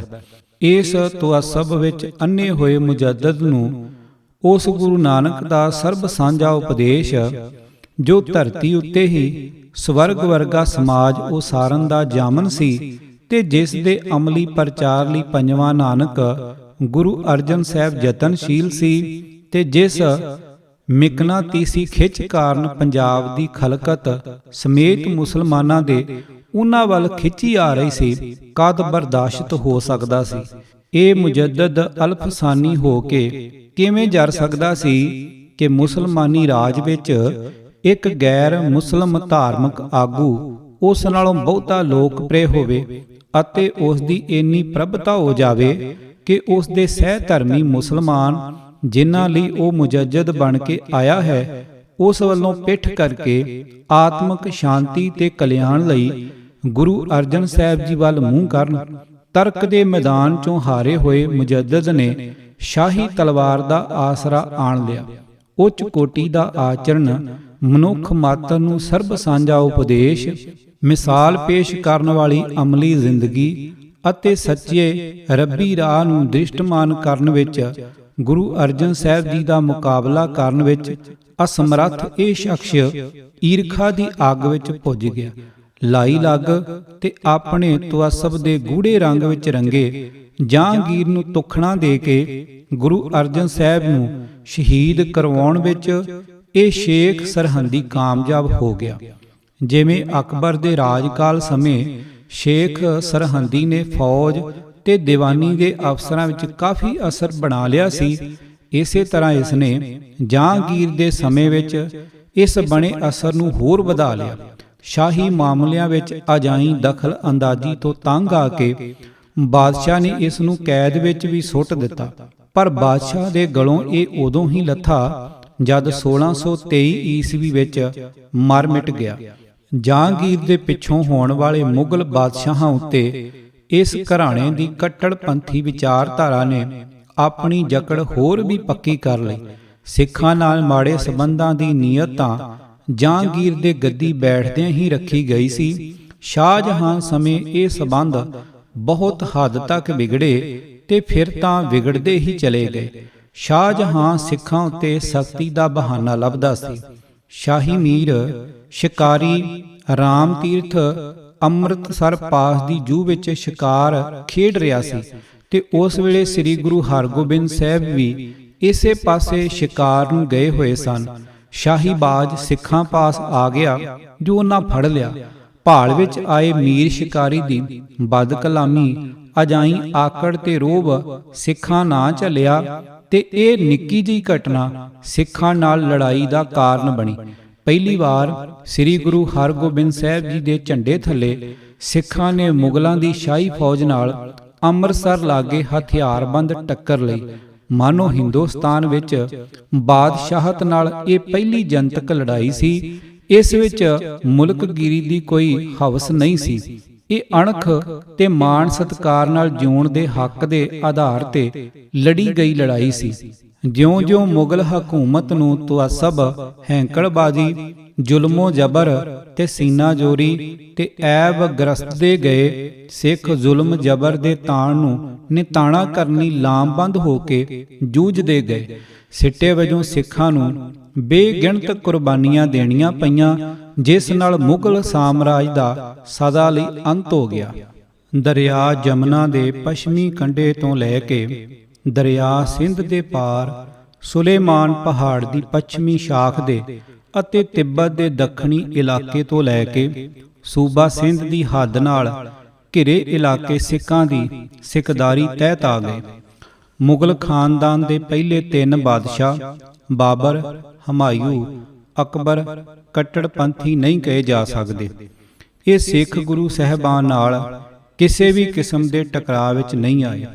ਬਾਬਰ ਤੇ ਹਮਾਯੂ ਦਾ ਹਾਲ ਪਿੱਛੇ ਆ ਚੁੱਕਿਆ ਹੈ। ਅਕਬਰ ਸਭ ਤਰ੍ਹਾਂ ਦੇ ਪੱਖਪਾਤ ਤੇ ਤੁਅੱਸਬ ਤੋਂ ਪਰੇ ਸੀ। ਅਕਬਰ ਦੀ ਪਾਤਸ਼ਾਹੀ ਦਾ ਉਸ ਵੇਲੇ ਸਾਰੀ ਹੀ ਦੁਨੀਆ ਵਿੱਚ ਕੋਈ ਜਵਾਬ ਨਹੀਂ ਸੀ। ਉਹ ਆਪਣੇ ਸਮੇਂ ਵਿੱਚ ਸੰਸਾਰ ਭਰ ਦਾ ਸਭ ਤੋਂ ਸ਼ਕਤੀਸ਼ਾਲੀ ਹੁਕਮਰਾਨ ਮੰਨਿਆ ਗਿਆ ਹੈ। ਮੁਜੱਦਦ ਅਲਫਸਾਨੀ ਤੇ ਉਸ ਦੇ ਕੱਟੜਪੰਥੀਆਂ ਨੂੰ ਉਸ ਨੇ ਆਪਣੇ ਜਿਉਂਦਿਆਂ ਸਿਰ ਨਹੀਂ ਚੁੱਕਣ ਦਿੱਤਾ। ਉਸ ਨੇ ਗੁਰੂ ਨਾਨਕ ਦੇ ਦਰ ਦਾ ਬੜਾ ਹੀ ਸਤਿਕਾਰ ਕੀਤਾ। ਗੁਰੂ ਅਮਰਦਾਸ ਜੀ ਦੇ ਦਰਸ਼ਨਾਂ ਨੂੰ ਆਇਆ। ਮਰਿਆਦਾ ਅਨੁਸਾਰ ਵਜ਼ੀਰਾਂ ਤੇ ਮੁਸਾਹਿਬਾਂ ਸਮੇਤ ਪੰਗਤ ਵਿੱਚ ਬੈਠ ਕੇ ਲੰਗਰ ਛਕਿਆ ਅਤੇ ਭੇਟਾਵਾਂ ਰੱਖੀਆਂ। ਅਕਬਰ ਲੰਗਰ ਲਈ ਬਹੁਤ ਵੱਡੀ ਜਾਗੀਰ ਦੇਣਾ ਚਾਹੁੰਦਾ ਸੀ, ਪਰ ਗੁਰੂ ਜੀ ਨੇ ਪ੍ਰਵਾਨ ਨਾ ਕੀਤੀ। ਫਿਰ ਵੀ ਅਕਬਰ ਸ਼ੁਕਰਾਨੇ ਤੇ ਸਤਿਕਾਰ ਵਜੋਂ ਬੀਬੀ ਭਾਨੀ ਜੀ ਨੂੰ ਚੱਕ ਅੰਮ੍ਰਿਤਸਰ ਦੀ ਜ਼ਮੀਨ ਭੇਟ ਕਰ ਗਿਆ। ਹਰ ਔਖੀ ਘੜੀ ਵੇਲੇ ਅਕਬਰ ਗੁਰੂ ਨਾਨਕ ਦੇ ਘਰ ਤੋਂ ਅਸ਼ੀਰਵਾਦ ਲੈਂਦਾ ਰਿਹਾ। ਮੁਜੱਦਦ ਦੇ ਦਿਲ ਦਿਮਾਗ ਸੜਦੇ ਬਲਦੇ ਰਹੇ। ਗੋਂਦਵਾਲ ਦਾ ਮਰਵਾਹਾ ਖੱਤਰੀ ਜਦ ਗੁਰੂ ਜੀ ਦੇ ਵਿਰੁੱਧ ਝੂਠ ਤੂਫਾਨ ਗੰਢ ਕੇ ਸ਼ਿਕਾਇਤ ਲਈ ਅਕਬਰ ਦੇ ਦਰਬਾਰ ਵਿੱਚ ਗਿਆ ਤਾਂ ਉੱਥੋਂ ਕਾਫੀ ਨਰਾਦਰੀ ਕਰਵਾ ਕੇ ਮੁੜਿਆ। ਉਸ ਖੱਤਰੀ ਵੱਲੋਂ ਬੀਰਬਲ ਵਜ਼ੀਰ ਦੀ ਸ਼ਹਿ ਤੇ ਪੂਰਾ ਤਾਣ ਲਾ ਕੇ ਸ਼ਿਕਾਇਤ ਕੀਤੀ ਗਈ ਸੀ ਕਿ ਗੁਰੂ ਨਾਨਕ ਦਾ ਘਰ ਬ੍ਰਾਹਮਣੀ ਮੱਤ ਦੀਆਂ ਕਦਰਾਂ ਕੀਮਤਾਂ ਨੂੰ ਖਤਮ ਕਰ ਰਿਹਾ ਹੈ ਅਤੇ ਜਾਤ-ਪਾਤ ਮਿਟਾਈ ਜਾ ਰਹੀ ਹੈ। ਇਸ ਨਾਲ ਪੁਰਾਤਨ ਧਰਮ ਖਤਮ ਹੋ ਜਾਵੇਗਾ। ਇਸ ਲਈ ਇਸ ਗੱਦੀ ਨੂੰ ਤਤਕਾਲ ਖਤਮ ਕਰਵਾ ਦਿੱਤਾ ਜਾਵੇ। ਅਕਬਰ ਨੇ ਇੱਕ ਨਾ ਸੁਣੀ, ਸਗੋਂ ਇਹ ਤਾੜਨਾ ਕਰਕੇ ਦਬੱਲਿਆ ਕਿ ਮੁੜ ਗੁਰੂ ਘਰ ਬਾਰੇ ਸ਼ਿਕਾਇਤ ਲੈ ਕੇ ਆਉਣ ਦੀ ਗੁਸਤਾਖੀ ਨਾ ਕਰਨਾ। ਇਸ ਵੇਲੇ ਸੂਫੀ ਸੰਤਾਂ ਦੀ ਵਿਚਾਰਧਾਰਾ ਸ਼ਾਹੀ ਦਰਬਾਰ ਵਿੱਚ ਆਪਣਾ ਅਸਰ ਰੱਖਦੀ ਸੀ, ਪਰ ਇਸ ਸਮੇਂ ਸ਼ੇਖ ਸਰਹੰਦੀ ਦੀ ਸੋਚ ਤੇਲ ਬਣ ਕੇ ਰਾਜ ਦੀਆਂ ਜੜ੍ਹਾਂ ਵੱਲ ਪਸਾਰ ਕਰ ਰਹੀ ਸੀ। ਇਸ ਦਾ ਜ਼ਹਿਰ ਪਨਪ ਰਿਹਾ ਸੀ, ਪਰ ਅਕਬਰ ਨੇ ਉਸ ਦੀ ਦਾਲ ਨਾ ਗਲਣ ਦਿੱਤੀ। ਸੋ ਪਹਿਲੇ 3 ਮੁਗਲ ਬਾਦਸ਼ਾਹ ਗੁਰੂ ਘਰ ਨਾਲ ਅਕੀਦਤ, ਪਿਆਰ, ਸਤਿਕਾਰ ਤੇ ਸ਼ਰਧਾ ਨਾਲ ਪੇਸ਼ ਆਉਂਦੇ ਰਹੇ। ਉਸ ਤੋਂ ਪਿਛਲੇ 3 ਜਹਾਂਗੀਰ, ਸ਼ਾਹਜਹਾਂ, ਔਰੰਗਜ਼ੇਬ ਮੁਗਲ ਹੁਕਮਰਾਨ ਸਰਹੰਦੀ ਖਣਵਾਦੇ ਦੀ ਮੁਤਸਬੀ ਸੋਚ ਦਾ ਬੁਰੀ ਤਰ੍ਹਾਂ ਸ਼ਿਕਾਰ ਹੋ ਗਏ ਸਨ।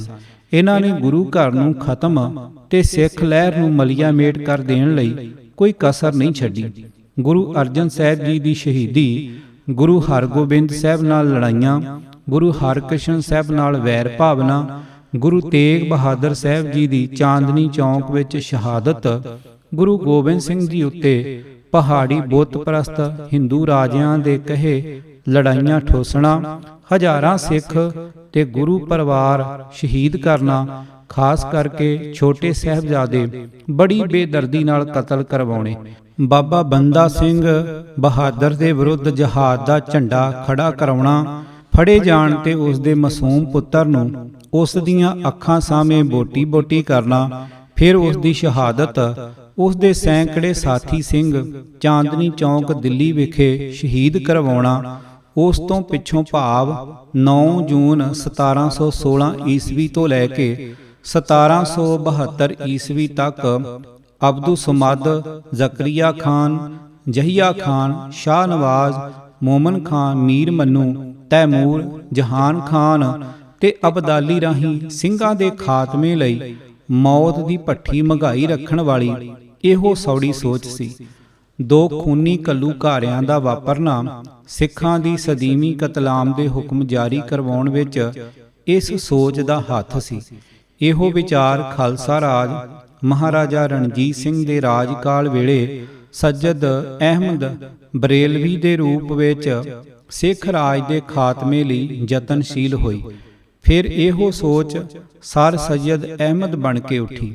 ਅੰਤ 20ਵੀਂ ਸਦੀ ਦੇ ਆਰੰਭ ਵਿੱਚ ਦੋ ਕੌਮਾਂ ਦੀ ਥਿਊਰੀ ਦੀ ਸ਼ਕਲ ਧਾਰਨ ਕਰਕੇ ਮੁਲਕ ਦੀ ਵੰਡ ਹੋ ਕੇ ਹਿੰਦ ਤੇ ਪਾਕਿਸਤਾਨ ਦੀ ਸਥਾਪਤੀ ਬਣ ਕੇ ਹੋ ਨਿਬੜੀ। ਮੁਲਕ ਵੰਡੀ ਦੇ ਤੇ ਕਿਤੇ ਕਿਤੇ ਵਸੋਂ ਦੇ ਵਟਾਂਦਰੇ ਇਤਿਹਾਸ ਵਿੱਚ ਦਰਜ ਹਨ, ਪਰ ਪਾਕਿਸਤਾਨ ਬਣਨ ਵੇਲੇ ਸਿੰਧ, ਬਲੋਚਿਸਤਾਨ, ਪੰਜਾਬ, ਸਰਹੱਦੀ ਸੂਬਾ ਕਸ਼ਮੀਰ, ਬੰਗਾਲ ਵਿੱਚ ਜੋ ਮਨੁੱਖੀ ਖੂਨ ਦੀ ਹੋਲੀ ਖੇਡੀ ਗਈ ਤੇ ਜਿਸ ਦੇ ਪਿੱਛੇ ਵੀ ਮੁਜੱਦਦ ਸਾਹਿਬ ਦੀ ਰੂਹ ਹੀ ਕਾਇਮ ਸੀ, ਇਸ ਦੀ ਮਿਸਾਲ ਦੁਨੀਆ ਦੇ ਇਤਿਹਾਸ ਵਿੱਚ ਕਿਧਰੇ ਨਹੀਂ ਮਿਲਦੀ। ਜਹਾਂਗੀਰ ਤੋਂ ਲੈ ਕੇ ਮਿਰਜ਼ਾ ਅਹਿਮਦ ਜੋ ਮੁਹੰਮਦ ਸ਼ਾਹ ਰੰਗੀਲੇ ਦਾ ਪੁੱਤਰ ਸੀ, ਦੇ ਅੰਤ ਲਈ ਜ਼ਿੰਦਗੀ ਮੌਤ ਦੋਵੇਂ ਇੱਕ ਸਮਾਨ ਸਨ। ਮੈਦਾਨ ਵਿੱਚ ਜੂਝ ਮਰਨਾ ਜਾਂ ਗ੍ਰਿਫਤਾਰੀ ਦੀ ਹਾਲਤ, ਧਰਮ ਦੀ ਉੱਚੀ ਸ਼ਾਨ ਲਈ ਸ਼ਹਾਦਤ ਦਾ ਜਾਮ ਪੀਣਾ, ਇਹਨਾਂ ਸ਼ਹਾਦਤਾਂ ਨੂੰ ਅੱਜ ਤੱਕ ਕੋਈ ਲਿਖਤ ਵਿੱਚ ਨਹੀਂ ਲਿਆ ਸਕਿਆ। ਮੁਗਲ ਹਿੰਦੁਸਤਾਨ ਨੂੰ ਆਪਣੇ ਪਿਓ ਦਾਦੇ ਦੀ ਮਰੂਸੀ ਜਾਇਦਾਦ ਸਮਝਦੇ ਆ ਰਹੇ ਸਨ। ਉਹ ਆਪਣੇ ਆਪ ਨੂੰ ਮਹਾਬਲੀ ਤੇ ਅਜਿੱਤ ਖਿਆਲ ਕਰਦੇ ਸਨ। ਆਪਣੀ ਹਕੂਮਤ ਨੂੰ ਰੱਬੀ ਰਹਿਮਤ ਤੇ ਬਾਦਸ਼ਾਹ ਨੂੰ ਰੱਬ ਦਾ ਪਰਛਾਵਾਂ ਕਹਿੰਦੇ ਤੇ ਸਮਝਦੇ ਸਨ। ਮੁਫਤੀਆਂ ਤੇ ਕਾਜ਼ੀਆਂ ਦੀਆਂ ਧਾੜਾਂ ਉਹਨਾਂ ਦਾ ਸਿਰ ਫੇਰਨ ਲਈ ਹਰ ਪਲ ਲੱਕ ਬੰਨੀ ਸਰਗਰਮ ਸਨ। ਹਿੰਦਵੈਣ ਨੂੰ ਉਹਨਾਂ ਕਾਫੀ ਭੈ ਭੀਤ ਕੀਤਾ ਹੋਇਆ ਸੀ। ਇਹਨਾਂ ਵਿੱਚ ਪਸਰੀ ਜਾਤ ਪਾਤ ਦੀ ਵੰਡ, ਆਪਸੀ ਫੁੱਟ ਤੇ ਸੈਂਕੜੇ ਸਾਲਾਂ ਦੀ ਲਗਾਤਾਰ ਗੁਲਾਮੀ ਨੇ ਇਹਨਾਂ ਨੂੰ ਅਸਲੋਂ ਬਲਹੀਣ, ਸਾਹਸਹੀਣ ਤੇ ਅਣਖਹੀਣ ਬਣਾ ਕੇ ਰੱਖ ਦਿੱਤਾ ਸੀ। ਸਮੁੱਚੀ ਕੌਮ ਵਿੱਚ ਕੋਈ ਸਾਹ ਸੱਤ ਨਹੀਂ ਸੀ ਰਹਿ ਗਿਆ। ਸਿਰੇ ਦਾ ਜਲੀਲ ਤੋਂ ਜਲੀਲ ਜੀਵਨ, ਜਿਸ ਨੂੰ ਜੀਵਨ ਕਹਿਣਾ ਹੀ ਪਾਪ ਹੈ, ਬਤਾ ਰਹੇ ਸਨ। ਬਹੁ ਗਿਣਤੀ ਵਿੱਚ ਹੁੰਦੇ ਹੋਏ ਵੀ ਥੋੜੀ ਗਿਣਤੀ ਦੇ ਹੱਥੋਂ ਨਰਕ ਭੋਗ ਰਹੇ ਸਨ। ਕੋਈ ਮਾਈ ਦਾ ਲਾਲ ਬਿਰਕਦਾ ਨਹੀਂ ਸੀ। ਆਪਣੇ ਆਪ ਨੂੰ ਬ੍ਰਹਮਾ ਦੀ ਔਲਾਦ ਅਖਾਉਣ ਵਾਲੇ ਤੇ ਬਾਕੀ ਲੋਕਾਈ ਨਾਲੋਂ ਐਵੇਂ ਬੱਧੋ ਬੱਧੀ ਸਰਬ ਸ੍ਰੇਸ਼ਟ ਬਣੇ ਹੋਏ ਬ੍ਰਾਹਮਣ ਜਨ ਸਧਾਰਨ ਦੀ ਕਿਰਤ ਲੁੱਟ ਖਾਂਦਿਆਂ, ਜਿਨ੍ਹਾਂ ਦੀਆਂ ਪੀੜ੍ਹੀਆਂ ਦੇ ਦੰਦ ਘਸ ਗਏ ਸਨ, ਵਿਖੜੀ ਘੜੀ ਉਹਨਾਂ ਦੀ ਕੋਈ ਵੀ ਸਹਾਇਤਾ ਕਰਨੋਂ ਅਸਮਰੱਥ ਸਨ। ਚਮਗਿੱਦੜਾਂ ਵਾਂਗ ਉਲਟੇ ਲਟਕਦੇ ਦਿਨ ਕੱਟੀ ਕਰ ਰਹੇ ਸਨ। ਕੀ ਮਜਾਲ ਕੋਈ ਉੱਚੀ ਸਾਹ ਵੀ ਲੈ ਜਾਵੇ। ਮੁਸਲਮਾਨ ਦੀ ਘੂਰੀ ਇੱਕ ਵੱਡਿਓਂ ਸਾਰਿਆਂ ਦੀ ਜਾਨ ਕੱਢ ਸੁੱਟਣ ਲਈ ਕਾਫੀ ਸੀ। ਉਸ ਵੇਲੇ ਦਾ ਵਰਣਨ ਇਤਿਹਾਸਾਂ ਵਿੱਚ ਇੰਜ ਦਰਜ ਹੈ। ਜਨੇਊ ਟਿੱਕੇ ਲੱਥ ਰਹੇ ਸਨ, ਮੰਦਰ ਢਹਿ ਢੇਰੀ ਕਰਵਾ ਕੇ ਇਹਨਾਂ ਦੇ ਹੱਥੋਂ ਹੀ ਬੇਗਾਰ ਵਿੱਚ ਮਸੀਤਾਂ ਉਸਰ ਰਹੀਆਂ ਹਨ। ਸਤਵੰਤੀਆਂ ਦੇ 7 ਪੱਤ ਭੰਗ ਹੋ ਰਹੇ ਹਨ। ਸੱਜਦਾਂ ਦੀਆਂ ਪਾਲਕੀਆਂ ਚੁੱਕਣ ਲਈ ਬ੍ਰਾਹਮਣ ਫੜ ਕੇ ਬੇਗਾਰ ਵਿੱਚ ਲਾਏ ਜਾਂਦੇ ਹਨ। ਪਾਲਕੀ ਵਿੱਚ ਬੈਠਾ ਸੱਜਦ ਹੋਕਾ ਗੜਕਾ ਰਿਹਾ ਹੈ। ਉਹ ਜਿਸ ਪਾਸੇ ਬਲਗਮ ਸੁੱਟੇਗਾ ਉਸ ਪਾਸੇ ਦਾ ਨਾਲ ਤੁਰਿਆ ਜਾਂਦਾ ਜਾਂ ਪਾਲਕੀ ਚੁੱਕੀ ਜਾਂਦਾ ਬ੍ਰਾਹਮਣ ਬਲਗਮ ਨੂੰ ਬੁੱਕ ਵਿੱਚ ਪਵਾ ਕੇ ਥੱਲੇ ਸੁੱਟੇਗਾ। ਹੋਰ ਇਹਨਾਂ ਨੂੰ 3 ਮਹੀਨਿਆਂ ਜੋਗਾ ਹੀ ਅਨਾਜ ਰੱਖਣ ਦੀ ਆਗਿਆ ਹੈ। ਤਵਾ ਲੋਹੇ ਦਾ ਨਹੀਂ, ਮਿੱਟੀ ਦਾ ਰੱਖਣ ਦੀ ਆਗਿਆ ਹੈ। ਜਜ਼ੀਆ ਬੜੀ ਸਖਤੀ ਨਾਲ ਵਸੂਲ ਕੀਤਾ ਜਾ ਰਿਹਾ ਹੈ। 13 ਸਾਲ ਦਾ ਬੱਚਾ ਬੱਚੀ ਹੋ ਜਾਵੇ ਤਾਂ ਪਿੰਡ ਦੇ ਚੌਧਰੀ ਜਾਂ ਮੌਲਵੀ ਨੂੰ ਇਤਲਾਹ ਦੇਣੀ ਪੈਂਦੀ ਹੈ। ਉਸ ਦੀ ਆਗਿਆ ਤੋਂ ਬਿਨਾਂ ਵਿਆਹ ਨਹੀਂ ਹੋ ਸਕਦਾ। ਲਿਖਤੀ ਇਜਾਜ਼ਤ ਤੋਂ ਬਿਨਾਂ ਕੁੰਭ ਦੇ ਮੇਲੇ ਜਾਂ ਹੋਰ ਤੀਰਥਾਂ ਤੇ ਨਹੀਂ ਜਾਇਆ ਜਾ ਸਕਦਾ। ਸਾਰੇ ਹੀ ਤੀਰਥਾਂ ਤੇ ਜਾਣ ਲਈ ਵਿਸ਼ੇਸ਼ ਟੈਕਸ ਲੱਗਾ ਹੋਇਆ ਹੈ। ਕੇਸ ਦਾੜੀ ਰੱਖਣਾ ਮਨਾ ਹੈ। ਸਫੈਦ ਰੰਗ ਦੀ ਪਗੜੀ ਬੰਨਣ ਤੇ ਅਰਬੀ ਨਸਲ ਦੇ ਘੋੜੇ ਦੀ ਸਵਾਰੀ ਹਿੰਦੂ ਨੂੰ ਮਨ੍ਹਾ ਹੈ। ਕੇਵਲ ਲਾਲ ਰੰਗ ਦੀ ਪੱਗ ਬੰਨ੍ਹ ਸਕਦੇ ਸਨ। ਜਲਸੇ ਜਲੂਸ ਮਨ੍ਹਾ। ਮੰਦਰਾਂ ਵਿੱਚ ਸ਼ੰਖ ਤੇ ਟੱਲੀਆਂ ਵਜਾਉਣ ਦੀ ਆਗਿਆ ਨਹੀਂ। ਖੂਬਸੂਰਤ ਲੜਕੀਆਂ ਜ਼ਬਰਦਸਤੀ ਲੌਂਡੀਆਂ ਬਣਾਈਆਂ ਜਾ ਰਹੀਆਂ ਹਨ। ਅਨਦਾੜੀਏ ਸੋਹਣੇ ਮੁੰਡੇ ਗੁਲਾਮ ਬਣਾਏ ਜਾ ਰਹੇ ਹਨ। ਮਸੀਤਾਂ ਅੰਦਰ ਕੁੱਤੇ ਵੜਨੋਂ ਮੋੜਨ ਲਈ ਬੂਹੇ ਤੇ ਇਹ ਮਜ਼ਲੂਮ ਖੜੇ ਹਨ। ਮੌਲਵੀਆਂ ਦੇ ਸੁਥਣੇ ਤਹਿਮਤ ਧੋਣੇ ਤੇ ਚਿਲਮਾਂ ਭਰ ਕੇ ਹੁੱਕੇ ਤਾਜ਼ੇ ਕਰਨ ਦੀ ਸੇਵਾ ਇਹਨਾਂ ਬਦਕਿਸਮਤਾਂ ਦੇ ਜ਼ਿੰਮੇ ਹੈ। ਕਿਸੇ ਹਿੰਦੂ ਦਾ ਗਾਂ ਬੌਲਦ ਮਰਨ ਤੋਂ ਪਹਿਲਾਂ ਮੁਹੱਲੇ ਦੇ ਮੌਲਵੀ ਨੂੰ ਸੂਚਨਾ ਦੇਣੀ ਜ਼ਰੂਰੀ ਹੈ, ਤਾਂ ਕਿ ਬਿਮਾਰੀ ਨਾਲ ਮਰ ਵੀ ਨਾ ਜਾਵੇ। ਜਿਸ ਦਾ ਇੰਜ ਮਰ ਗਿਆ ਉਸ ਤੇ ਫਿਰ ਕਹਿਰ ਟੁੱਟਦਾ ਹੈ। ਗਾਂ ਬੌਲਦ ਤੇ ਵੱਛੇ ਵੱਛੀਆਂ ਲਈ ਮੁਹੱਲੇ ਤੇ ਚੌਂਕਾਂ ਵਿੱਚ ਜ਼ਿਬਾ ਹੋ ਰਹੇ ਹਨ ਅਤੇ ਖੁਰ ਪੂਛ ਤੇ ਆਂਦਰਾਂ ਆਦਿ ਚੁੱਕ ਕੇ ਦੂਰ ਸੁੱਟਣਾ ਇਹਨਾਂ ਬ੍ਰਾਹਮਣਾਂ ਦੇ ਜ਼ਿੰਮੇ ਹੈ। ਫਿਰ ਗੋਸ਼ਤ ਦੀਆਂ ਢੇਰੀਆਂ ਆਪਣੀਆਂ ਪਰਾਤਾਂ ਵਿੱਚ ਪਾ ਕੇ ਵੱਖ-ਵੱਖ ਮੁਸਲਮਾਨਾਂ ਦੇ ਘਰਾਂ ਵਿੱਚ ਛੱਡ ਕੇ ਆਉਣ ਦੀ ਸੇਵਾ ਵੀ ਇਹਨਾਂ ਸਿਰ। ਅਹਿਦੀਆਂ ਦੀਆਂ ਮੰਜੀਆਂ ਵੀ ਇਹਨਾਂ ਬੇਨਵਾਜ਼ ਗਰੀਬਾਂ ਦੇ ਮੋਢਿਆਂ ਤੇ ਹਨ, ਜੋ ਪਿੰਡੋ ਪਿੰਡੀ ਚੁੱਕੀ ਫਿਰਦੇ ਹਨ। ਕਾਜ਼ੀ ਦੀ ਅਦਾਲਤ ਵਿੱਚ ਮੁਸਲਮਾਨ ਦੇ ਵਿਰੁੱਧ ਸੱਚਾ ਹੁੰਦਾ ਹੋਇਆ ਵੀ ਹਿੰਦੂ ਹੱਕ ਗਵਾ ਬੈਠਦਾ ਹੈ। ਮੁਸਲਮਾਨ ਦੇ ਵਿਰੁੱਧ ਕਾਫਰ ਹਿੰਦੂ ਕਿਵੇਂ ਸੱਚਾ ਹੋ ਸਕਦਾ? ਸਰਦਾਰ ਕਪੂਰ ਸਿੰਘ ਸਾਚੀ ਸਾਖੀ ਦੂਜੀ ਛਾਪ ਵਿੱਚ ਸੁਲਤਾਨ ਅਲਾਉਦੀਨ ਖਿਲਜੀ ਤੇ ਕਾਜੀ ਮਸ਼ੀਸ਼ ਮੁਗਜ਼ ਦੇ ਸਵਾਲ ਜਵਾਬ ਦਾ ਜ਼ਿਕਰ ਕਰਦੇ ਹਨ।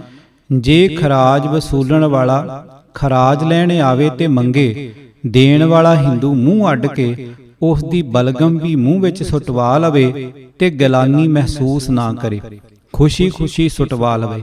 ਇਹ ਹਨ ਉਸ ਵੇਲੇ ਦੇ ਕੁੰਭੀ ਨਰਕ ਵਰਗੇ ਜੀਵਨ ਦੇ ਕੁਝ ਕੁ ਨਮੂਨੇ ਮਾਤਰ ਨਜ਼ਾਰੇ, ਜਿਨ੍ਹਾਂ ਬਾਰੇ ਲਾਲਾ ਦੌਲਤ ਰਾਏ ਜੀ ਨੇ ਵੀ ਆਪਣੀ ਪ੍ਰਸਿੱਧ ਪੁਸਤਕ ਸਵਾਨੇ ਉਮਰੀ ਸ੍ਰੀ ਗੁਰੂ ਗੋਬਿੰਦ ਸਿੰਘ ਉਰਦੂ ਵਿੱਚ ਵਿਸਥਾਰ ਨਾਲ ਤਾਰੀਖੀ ਹਵਾਲਿਆਂ ਸਮੇਤ ਬਿਆਨ ਕੀਤਾ ਹੈ।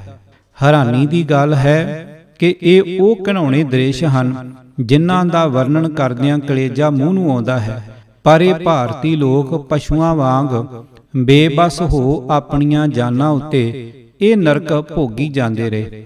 ਉੱਤਮ ਜਾਤੀ ਵਾਲਿਆਂ ਚੋਂ ਇਸ ਦੇ ਉਲਟ ਹੱਕ ਇਨਸਾਫ ਲਈ ਕਿਸੇ ਦੀ ਜ਼ਰੂਰਤ ਨਹੀਂ ਪਈ ਕਿ ਉੱਚੀ ਉਭਾਸਰ ਵੀ ਸਕੇ। ਸ਼ੰਕਰ ਆਚਾਰੀਏ, ਰਿਸ਼ੀ ਮੁਨੀ, ਦੰਡੀ ਸਵਾਮੀ, ਜੋਗੀ ਜੰਗਮ ਤੇ ਨਾਥ ਗੁਸਾਈ ਕਿਧਰੇ ਖੁੱਡਾਂ ਗੁਫਾਵਾਂ ਵਿੱਚ ਵੜ ਕੇ ਦਮ ਉਲਟਾ ਗਏ। ਸਿਰਾਂ ਤੇ ਪੰਡ ਪੰਡ ਜੜਾਵਾਂ ਚੁੱਕੀ ਫਿਰਨ ਵਾਲੇ ਤੇ ਸਵਾਹ ਨਾਲ ਪਿੰਡਾ ਲਬੇੜੀ ਫਿਰਨ ਵਾਲੇ ਇਸ ਅਖੌਤੀ ਘੜੀ ਵੇਲੇ ਰੋਂਦੀ ਕਰਲਾਉਂਦੀ ਲੋਕਾਈ ਦੀ ਬਾਂਹ ਫੜਨ ਦੀ ਥਾਂ ਉਸ ਨੂੰ ਉਸੇ ਹਾਲਤ ਵਿੱਚ ਛੱਡ ਕੇ ਕਿਧਰੇ ਪਤਾਲ ਵਿੱਚ ਜਾ ਲੁਕੇ। ਅੱਜ ਦਾ ਸਾਧੂ ਸਮਾਜ ਜੋ ਦੂਜਿਆਂ ਨਾਲੋਂ ਵੱਧ ਭੂਤਰਿਆ ਫਿਰਦਾ ਹੈ, ਗਊ ਪੂਜ ਤੇ ਗਊ ਰਕਸ਼ਕ ਵੀ ਹੈ, ਸਾਰਾ ਟਿਲ ਲਾ ਕੇ ਵੀ ਭਾਰਤ ਵਰਸ਼ ਦੀ ਪਹਿਲੀ ਤੇ ਹੁਣ ਵਾਲੀ ਰਾਜਧਾਨੀ ਵਿੱਚ ਹੁੰਦਾ ਗਊ ਵੱਧ ਰੁਕਵਾ ਨਹੀਂ ਸਕਿਆ, ਜਦ ਕਿ ਹੁਣ ਰਾਜ ਸੱਤਾ ਵੀ ਗਊ ਪੂਜ ਲੋਕਾਂ ਦੇ ਹੱਥ ਵਿੱਚ ਹੈ। ਇਹ ਰੂਹਾਨੀਅਤ ਦੇ ਆਗੂ ਉਸ ਵੇਲੇ ਕੀ ਕਰ ਸਕਣ ਦੇ ਸਮਰੱਥ ਸਨ, ਜਦ ਕਿ ਰਾਜ ਉਹਨਾਂ ਦਾ ਸੀ ਜਿਨ੍ਹਾਂ ਲਈ ਵਧੀਆ ਤੇ ਸੁਆਦਲੀ ਖੁਰਾਕ ਹੀ ਗਊ ਮਾਤਾ ਦਾ ਗੋਸ਼ਤ ਹੈ। ਇਸ ਜ਼ੁਲਮ ਜ਼ਬਰ ਦੀ ਦਾਸਤਾਨ ਬਹੁਤ ਲੰਬੀ ਹੈ। ਇਹ ਅਣਮਨੁੱਖੀ ਰਾਜ ਪਤਾ ਨਹੀਂ ਕਿੰਨਾ ਚਿਰ ਹਿੰਦੂਆਂ ਦੀ ਮੌਤ ਵਰਗੀ ਨੀਂਦ ਸਵਾਈ ਰੱਖਦਾ। ਧਰਮ ਦੀ ਹੋ ਰਹੀ ਗਿਲਾਨੀ ਭਗਵਾਨ ਜਰੀ ਜਾਂਦਾ ਤੇ ਪਤਾ ਨਹੀਂ ਵੇਦਾਂ ਦੇ ਗਿਆਨ ਦੀ ਵਾਰਸ ਬ੍ਰਹਮਾ ਜੀ ਦੀ ਅਖੌਤੀ ਅੰਸ਼ ਕਿੰਨਾ ਕੁ ਚਿਰ ਘੇਸਲ ਮਾਰ ਕੇ ਪਈ ਰਹਿੰਦੀ। ਜੇ ਗੁਰੂ ਨਾਨਕ ਸਾਹਿਬ ਜੀ ਆਪਣੇ ਸਿੰਘ ਨਾਦ ਨਾਲ ਇਹ ਨੀਂਦ ਨਾ ਤੋੜਦੇ ਤੇ ਭਾਰਤ ਨੂੰ ਨਾ ਜਗਾਉਂਦੇ। ਫਿਰ ਉੱਠੀ ਆਖਰ ਸਦਾ तौहीद की पंजाब से, हिंद को एक मर्दे कामल ने जगाया ख्वाब से। डॉक्टर इकबाल बांगे दरां चों। गुरु नानक साहब जी दे चलाए हुए पंथ नूं दशमेश जी ने पूर्णता बख्शी। गुरु नानक साहब जी दे मार्ग ते चलण वाले सिख अखवाए ते इस मार्ग दा नाम सिख पंथ प्रसिद्ध होया। उन्हां तों पिछों 9 गुरु सहबान जो उन्हां दी जोत सन ਨੇ ਸਿੱਖੀ ਦੇ ਸਿਧਾਂਤ ਨੂੰ ਆਪਣੇ ਅਮਲੀ ਜੀਵਨ ਰਾਹੀਂ ਪਰਪੱਕ ਕੀਤਾ। ਸਿੱਖਾਂ ਨੂੰ ਹੱਕ ਹਲਾਲ ਦੀ ਕਮਾਈ, ਵੰਡ ਛਕਣਾ, ਇੱਕ ਅਕਾਲ ਪੁਰਖ ਦੀ ਅਰਾਧਨਾ, ਨਿਸ਼ਕਾਮ ਸੇਵਾ, ਸਬਰ, ਸੰਤੋਖ, ਵਿਚਾਰ, ਧੀਰਜ, ਨਾ ਡਰਨਾ ਨਾ ਡਰਾਉਣਾ ਅਤੇ ਦੇਸ਼ ਧਰਮ ਦੀ ਖਾਤਰ ਮੋਰਲੀਆਂ ਸਫਾਂ ਵਿੱਚ ਹੋ ਕੇ ਆਪਾ ਵਾਰਨ ਦਾ ਸਬਕ ਦ੍ਰਿੜਾਇਆ। ਆਜ਼ਾਦੀ, ਅਣਖ ਤੇ ਸਵੈ ਮਾਣ ਵਾਲੀ ਜ਼ਿੰਦਗੀ ਦੀ ਜਾਂਚ ਆਪ ਹੰਢਾ ਕੇ ਦੱਸੀ। ਗੁਰੂ ਅਰਜਨ ਸਾਹਿਬ ਜੀ ਦੀ ਸ਼ਹਾਦਤ ਨੇ ਸਿੱਖ ਪੰਥ ਵਿੱਚ ਇੱਕ ਵੱਡਾ ਪਰਿਵਰਤਨ ਲਿਆਂਦਾ। ਗੁਰੂ ਹਰਗੋਬਿੰਦ ਸਾਹਿਬ ਜੀ ਦੀ ਰਹਿਨੁਮਾਈ ਵਿੱਚ ਸਿੱਖ ਇੱਕ ਤਕੜੀ ਤਾਕਤ ਬਣ ਗਏ। ਗੁਰੂ ਤੇਗ ਬਹਾਦਰ ਸਾਹਿਬ ਦੀ ਸ਼ਹਾਦਤ ਨੇ ਮੁਰਦਾ ਹੋਈ ਹਿੰਦੂ ਕੌਮ ਵਿੱਚ ਨਵੀਂ ਰੂਹ ਫੂਕੀ। ਇਸ ਸ਼ਹਾਦਤ ਨੇ ਸਿੱਖਾਂ ਨੂੰ ਹੋਰ ਰੋਹ ਤੇ ਜਲਾਲ ਪ੍ਰਦਾਨ ਕੀਤਾ। ਸਿੱਖ ਸ਼ਕਤੀ ਦਾ ਵਿਸਥਾਰ ਹੋਰ ਵਧਿਆ। ਗੁਰੂ ਗੋਬਿੰਦ ਸਿੰਘ ਜੀ ਨੇ ਹੁਣ ਉਹਨਾਂ ਦੀ ਪ੍ਰੀਖਿਆ ਕਰਨੀ ਚਾਹੀ। ਇਤਿਹਾਸ ਵਿੱਚ ਇਹ ਇੱਕ ਅਨੋਖੀ ਹੀ ਪ੍ਰੀਖਿਆ ਸੀ। ਸਿੱਖੀ ਧਾਰਨ ਕਰ ਚੁੱਕੇ ਸਮੂਹ ਭਾਰਤ ਵਾਸੀਆਂ ਨੂੰ ਵਿਸ਼ੇਸ਼ ਸੱਦੇ ਰਾਹੀਂ 1699 ਈਸਵੀ ਦੀ ਵਿਸਾਖੀ ਤੇ ਇਕੱਠਿਆਂ ਕੀਤਾ ਤੇ ਭਰੇ ਦੀਵਾਨ ਵਿੱਚ ਹੱਥ ਵਿੱਚ ਚਮਕਦੀ ਤੇਗ ਲੈ ਕੇ ਕਲਗੀਧਰ ਨੇ ਸਿਰ ਮੰਗੇ। ਸਿੱਖੀ ਇਮਤਿਹਾਨ ਵਿੱਚ ਪਾਸ ਹੋਈ। 5 ਸੂਰਮੇ ਨਿਤਰੇ ਤੇ ਆਪਣਾ ਆਪ ਭੇਟ ਕੀਤਾ। ਇਸ ਤਰ੍ਹਾਂ ਗੁਰੂ ਨਾਨਕ ਸਾਹਿਬ ਦੇ ਚਲਾਏ ਪੰਥ ਨੂੰ ਪੂਰਨਤਾ ਬਖਸ਼ੀ। ਉਹਨਾਂ 5 ਅਮਰ ਜੀਵੜਿਆਂ ਨੂੰ 5 ਪਿਆਰਿਆਂ ਦਾ ਦਰਜਾ ਬਖਸ਼ਿਆ। ਫਿਰ ਖੰਡੇ ਦਾ ਅੰਮ੍ਰਿਤ ਤਿਆਰ ਕਰਕੇ ਇਹਨਾਂ 5 ਨੂੰ ਛਕਾਇਆ ਤੇ ਸਿੰਘ ਸਜਾਇਆ। ਉਪਰੰਤ ਇਹਨਾਂ ਦੇ ਹੱਥੋਂ ਆਪ ਅੰਮ੍ਰਿਤ ਛਕਿਆ ਤੇ ਗੋਬਿੰਦ ਰਾਏ ਤੋਂ ਗੋਬਿੰਦ ਸਿੰਘ ਬਣੇ। ਇਸੇ ਦਿਨ ਵਿਸਾਖ 1 1756 ਬਿਕਰਮੀ ਮੁਤਾਬਕ 30 ਮਾਰਚ 1699 ਈਸਵੀ ਨੂੰ ਹਜ਼ਾਰਾਂ ਸਿੱਖ ਅੰਮ੍ਰਿਤ ਛਕ ਕੇ ਸਿੰਘ ਸਜ ਗਏ। ਤਖਤ ਸ੍ਰੀ ਕੇਸਗੜ੍ਹ ਸਾਹਿਬ ਵਾਲੇ ਅਸਥਾਨ ਤੇ ਖਲੋ ਕੇ ਗੁਰੂ ਗੋਬਿੰਦ ਸਿੰਘ ਜੀ ਨੇ ਨਵੇਂ ਸੱਜੇ ਸਿੰਘਾਂ ਨੂੰ ਇਸ ਭਾਵ ਦੇ ਬਚਨਾਂ ਨਾਲ ਸੰਬੋਧਨ ਕੀਤਾ। ਮੇਰਾ ਖਾਸ ਰੂਪ ਸੱਜਣ ਸੂਰੇ ਸਿਰ ਲੱਥ ਬਹਾਦਰ ਸਿੰਘੋ, ਅੰਮ੍ਰਿਤ ਦੀ ਦਾਤ ਪ੍ਰਾਪਤ ਕਰਕੇ ਹੁਣ ਆਪਾਂ ਵਾਹਿਗੁਰੂ ਜੀ ਕਾ ਖਾਲਸਾ ਹੋ ਗਏ ਹਾਂ। ਵਾਹਿਗੁਰੂ ਜੀ ਦੀ ਫਤਿਹ ਵੀ ਅਵਸ਼ ਹੋਣੀ ਹੈ। ਇਹ ਅਕਾਲੀ ਪੰਥ ਸਾਜਣ ਲਈ ਅਕਾਲ ਪੁਰਖ ਨੇ ਮੈਨੂੰ ਹੁਕਮ ਦੇ ਕੇ ਭੇਜਿਆ ਸੀ। ਖਾਲਸਾ ਜੀ, ਅੱਜ ਤੋਂ ਤੁਹਾਡੇ ਪਿਛਲੇ ਸਾਰੇ ਜਾਤ ਪਾਤ ਬੰਧਨ ਕੱਟੇ ਗਏ ਹਨ। ਤੁਸੀਂ ਅੱਜ ਤੋਂ ਅਕਾਲ ਪੁਰਖ ਦੇ ਪੁੱਤਰ ਹੋ। ਤੁਸੀਂ ਅਕਾਲ ਪੁਰਖ ਦੀ ਫੌਜ ਹੋ। ਤੁਸੀਂ ਵਾਹਿਗੁਰੂ ਦਾ ਖਾਸ ਰੂਪ ਹੋ। 84 ਦੇ ਗੇੜ ਤੋਂ ਮੁਕਤ, ਮਰਨ ਤੋਂ ਰਹਿਤ ਹੋ। ਗਰੀਬਾਂ ਮਜ਼ਲੂਮਾਂ ਦੇ ਰਾਖੇ ਤੇ ਜ਼ਾਲਮਾਂ ਜਾਬਰਾਂ ਲਈ ਮੌਤ ਹੋ। ਸਾਰੀ ਧਰਤੀ ਦੇ ਬਾਦਸ਼ਾਹ ਹੋ। ਸ਼ਸਤਰ ਤੁਹਾਡੇ ਸਰੀਰ ਦਾ ਅਟੁੱਟ ਅੰਗ ਹਨ। ਇਹ ਤੁਹਾਡੇ ਭੂਸ਼ਣ ਵੀ ਹਨ ਤੇ ਖੇਡ ਵੀ। ਰਣ ਭੂਮੀ ਤੁਹਾਡੀ ਖੇਡ ਵਾਲੀ ਥਾਂ ਤੇ ਇਹੋ ਤੁਹਾਡੀ ਸੇਜ ਹੈ।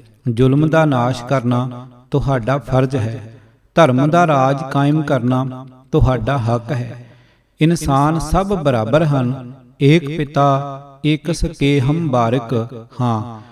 ਹਰ ਕੋਈ ਅੱਲਾ ਦਾ ਹੀ ਨੂਰ ਹੈ। ਜਾਤ ਪਾਤ ਤੇ ਊਚ ਨੀਚ ਦੇ ਭਰਮ ਭੁਲੇਖੇ ਸਦਾ ਲਈ ਖਤਮ ਹਨ। ਤੁਸੀਂ ਸਭ ਭਾਈ ਭਾਈ ਹੋ। ਕਾਰ ਵਿਹਾਰ ਲਈ ਗੁਰਮਤਾ ਤੁਹਾਡਾ ਮੁੱਢਲਾ ਨਿਯਮ ਹੈ। ਤੁਸੀਂ ਵਾਹਿਗੁਰੂ ਦੇ ਪੁੱਤਰ ਹੋਣ ਦੇ ਨਾਤੇ ਉਸ ਵੱਲੋਂ ਚੁਣੇ ਹੋਏ ਸੰਤ ਸਿਪਾਹੀ ਹੋ। ਜ਼ੁਲਮੀ ਰਾਜ ਦਾ ਅੰਤ ਕਰਕੇ ਹਲੇਮੀ ਤੇ ਸਾਂਝੀਵਾਲਤਾ ਵਾਲੇ ਰਾਜ ਦਾ ਤੁਸਾਂ ਝੰਡਾ ਝੁਲਾਣਾ ਹੈ। ਅਸਾਂ ਡਾਢਿਆਂ ਹੰਕਾਰੀਆਂ ਤੇ ਜਰਵਾਣਿਆਂ ਦੇ ਹੰਕਾਰ ਤੋੜਨੇ ਹਨ।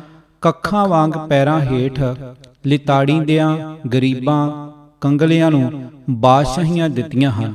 ਸਭ ਆਕੜਾਂ ਵਾਲੇ ਸਿਰ ਤੁਹਾਡੇ ਅੱਗੇ ਝੁਕਣਗੇ।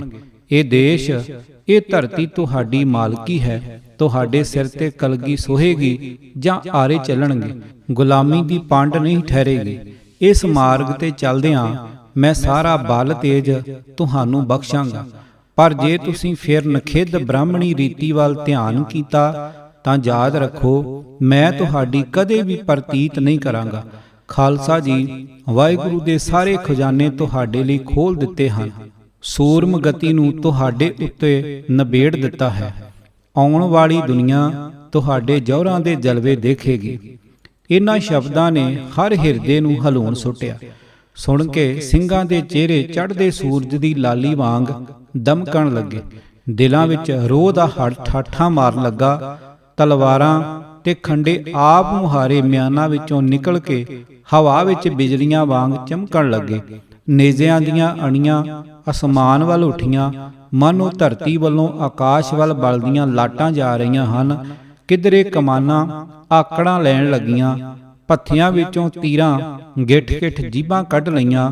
ਜਜ਼ਬਾਤ ਦਾ ਵੇਗ ਗਗਨ ਦਮਾਮਾ ਵੱਜਿਆ ਤੇ ਇੱਕ ਜ਼ਬਾਨ ਹੋ ਕੇ ਸਿੰਘ ਦਾ ਨਾਰਾ ਆਕਾਸ਼ ਚੀਰ ਗਿਆ, ਰਾਜ ਕਰੇਗਾ ਖਾਲਸਾ, ਆਕੀ ਰਹੇ ਨਾ ਕੋਏ। ਅਸਮਾਨ ਗੂੰਜਿਆ, ਪਹਾੜ ਗੂੰਜੇ, ਇਹੋ ਸਿੰਘ ਗਰਜ ਵਰਗਾ ਨਾਰਾ ਸਿੰਘ ਦਾ ਨਿਸ਼ਾਨਾ ਬਣ ਗਿਆ। ਇਹ ਨਾਰਾ ਪਹਾੜੀ ਰਾਜਿਆਂ ਦੇ ਸੀਨੇ ਸੱਲਦਾ ਹੋਇਆ ਮੁਗਲ ਸਾਮਰਾਜ ਦੇ ਕਿਲਿਆਂ ਦੇ ਕਿੰਗਰਿਆਂ ਨਾਲ ਜਾ ਟਕਰਾਇਆ। ਦਿਵ ਦ੍ਰਿਸ਼ਟੀ ਵਾਲਿਆਂ ਨੇ ਮੁਗਲ ਸਾਮਰਾਜ ਦਾ ਮਜ਼ਬੂਤ ਕਿਲਾ ਕੰਬਦਾ ਤੇ ਢਹਿੰਦਾ ਅਨੁਭਵ ਕੀਤਾ। ਪੰਜਾਬ ਦੇ ਮੈਦਾਨਾਂ, ਜੰਗਲਾਂ, ਬੇਲਿਆਂ ਵਿੱਚ ਇੱਕ ਨਵੀਂ ਲਹਿਰ ਦੌੜ ਗਈ। ਬਾਦਸ਼ਾਹੀਆਂ ਅਕਸਰ ਹੀ ਹੱਕ ਸੱਚ ਦੇ ਨਾਅਰੇ ਸੁਣ ਕੇ ਘਬਰਾ ਜਾਇਆ ਕਰਦੀਆਂ ਹਨ। ਗੁਲਾਮੀ ਦੇ ਕਿਰਮ ਪਹਾੜੀ ਰਾਜੇ ਆਪਣੀ ਗੁਲਾਮੀ ਦੀ ਜ਼ਿੰਦਗੀ ਲੰਮੀ ਤੇ ਸੁਰੱਖਿਅਤ ਕਰਨ ਲਈ ਆਪਣੇ ਮਾਲਕ ਔਰੰਗਜ਼ੇਬ ਦੇ ਤਲਵੇ ਚੱਟਦੇ ਕੂਕ ਕੂਕ ਕੇ ਫਰਿਆਦੀ ਹੋਏ। ਗੁਰੂ ਗੋਬਿੰਦ ਸਿੰਘ ਨੇ ਇਹੋ ਜਿਹਾ ਖਾਲਸਾ ਤਿਆਰ ਕੀਤਾ ਹੈ ਕਿ ਸਾਡੀ ਤਾਂ ਹੁਣ ਉੱਕੀ ਖੈਰ ਨਹੀਂ, ਤੇ ਜੇ ਤੁਸੀਂ ਆਪ ਕੋਈ ਤਤਕਾਲ ਉਪਰਾਲਾ ਨਾ ਕੀਤਾ ਤਾਂ ਖੈਰ ਤੁਹਾਡੀ ਵੀ ਨਹੀਂ ਦਿਸਦੀ। ਸਾਡਾ ਤਾਂ ਪ੍ਰਾਚੀਨ ਬ੍ਰਾਹਮਣ ਧਰਮ, ਵਰਨ ਵੰਡ, ਊਚ ਨੀਚ ਦਾ ਭੇਦ ਤੇ ਹੋਰ ਰਹੁ ਰੀਤ ਇਸ ਹੜ ਵਿੱਚ ਰੁੜਦਾ ਜਾ ਰਿਹਾ ਹੈ। ਸਭ ਛੋਟੇ ਵੱਡੇ ਇੱਕ ਕਰ ਦਿੱਤੇ ਹਨ। ਕੰਗਲੇ ਤਾਜਦਾਰਾਂ ਤੁਲ ਬਣਾ ਧਰੇ ਹਨ। ਉਹ ਬਾਦਸ਼ਾਹੀ ਦੇ ਦਾਅਵੇਦਾਰ ਬਣ ਗਏ ਹਨ। ਸਾਡੇ ਅੰਨਦਾਤਾ ਤੇ ਧਰਮ ਰੱਖਿਅਕ ਗਾਜ਼ੀ ਪਾਤਸ਼ਾਹ, ਅਸੀਂ ਨਿਆਣੇ ਆਪ ਜੀ ਦੇ ਗੁਲਾਮ, ਤੁਹਾਡੇ ਇਸਲਾਮੀ ਰਾਜ ਦੀਆਂ ਉੱਠਦੇ ਬੈਠਦੇ ਸੁੱਖਾਂ ਮੰਗਣ ਵਾਲੇ, ਹੁਣ ਤੁਹਾਥੋਂ ਬਿਨਾਂ ਕਿਸ ਦਰ ਤੇ ਜਾਈਏ। ਤੁਹਾਡੇ ਆਸਰੇ ਹੀ ਸਾਡੀ ਹੋਂਦ ਹੈ। ਜੇ ਤੁਸੀਂ ਖਤਰੇ ਵਿੱਚ ਤਾਂ ਇਸਲਾਮ ਖਤਰੇ ਵਿੱਚ। ਇਹ ਸਿੱਖ ਲਹਿਰ ਸਾਨੂੰ ਤੁਹਾਨੂੰ ਸਾਰਿਆਂ ਨੂੰ ਕੱਖਾਂ ਕਾਨਿਆਂ ਵਾਂਗ ਬਹਾ ਕੇ ਲੈ ਜਾਏਗੀ। ਧਰਤੀ ਉੱਤੇ ਰੱਬ ਸਮਾਨ ਸਭ ਦੀ ਰੱਖਿਆ ਕਰਨ ਵਾਲੇ ਸ਼ਹਿਨਸ਼ਾਹ, ਸਾਨੂੰ ਬਚਾਓ ਤੇ ਆਪ ਵੀ ਬਚੋ। ਇਨ੍ਹਾਂ ਪਹਾੜੀ ਰਾਜਿਆਂ ਨੇ ਸ਼ੱਕੀ ਤੇ ਵਹਿਮੀ ਸੁਭਾਅ ਵਾਲੇ ਤੰਗ ਦਿਲ ਬਾਦਸ਼ਾਹ ਨੂੰ ਹੋਈ ਅਣਹੋਈ ਨਾਲ 100 ਹੋਰ ਗੰਢ ਕੇ ਸੁਣਾਈ ਤੇ ਧਮਕਾਇਆ। ਮਰਹੱਟਿਆਂ ਨਾਲ ਉਲਝੇ ਹੋਏ ਬੁੱਢੜੇ ਤੇ ਕੱਟੜਪੰਥੀ ਔਰੰਗਜ਼ੇਬ ਨੂੰ ਸੱਚ ਜਾਣਨ ਦੀ ਫੁਰਸਤ ਹੀ ਕਦ ਸੀ। ਵਜ਼ੀਰ ਖਾਂ ਸਰਹੰਦ ਦੇ ਸੂਬੇਦਾਰ ਦੇ ਨਾਮ ਸ਼ਾਹੀ ਫੁਰਮਾਨ ਜਾਰੀ ਹੋਇਆ ਕਿ ਉਸ ਦੀ ਕਮਾਨ ਥੱਲੇ ਸੂਬਾ ਲਾਹੌਰ, ਸੂਬਾ ਮੁਲਤਾਨ, ਸੂਬਾ ਕਸ਼ਮੀਰ ਦੀਆਂ ਫੌਜਾਂ ਪਹਾੜੀ ਰਾਜਿਆਂ ਦੀ ਸਹਾਇਤਾ ਨੂੰ ਮੁਹਿੰਮ ਦੀ ਸ਼ਕਲ ਵਿੱਚ ਆਨੰਦਪੁਰ ਉੱਤੇ ਚੜ੍ਹਾਈ ਕਰਨ ਅਤੇ ਗੁਰੂ ਵੱਲੋਂ ਖੜੀ ਕੀਤੀ ਸੋਰਸ਼ ਨੂੰ ਸਖਤੀ ਨਾਲ ਦਬਾ ਦਿੱਤਾ ਜਾਵੇ। ਆਨੰਦਪੁਰ ਦੇ ਚੁਫੇਰੇ ਬਣੇ ਹੋਏ ਸਾਰੇ ਕਿਲੇ ਮਲੀਆ ਮੇਟ ਕਰ ਦਿੱਤੇ ਜਾਣ।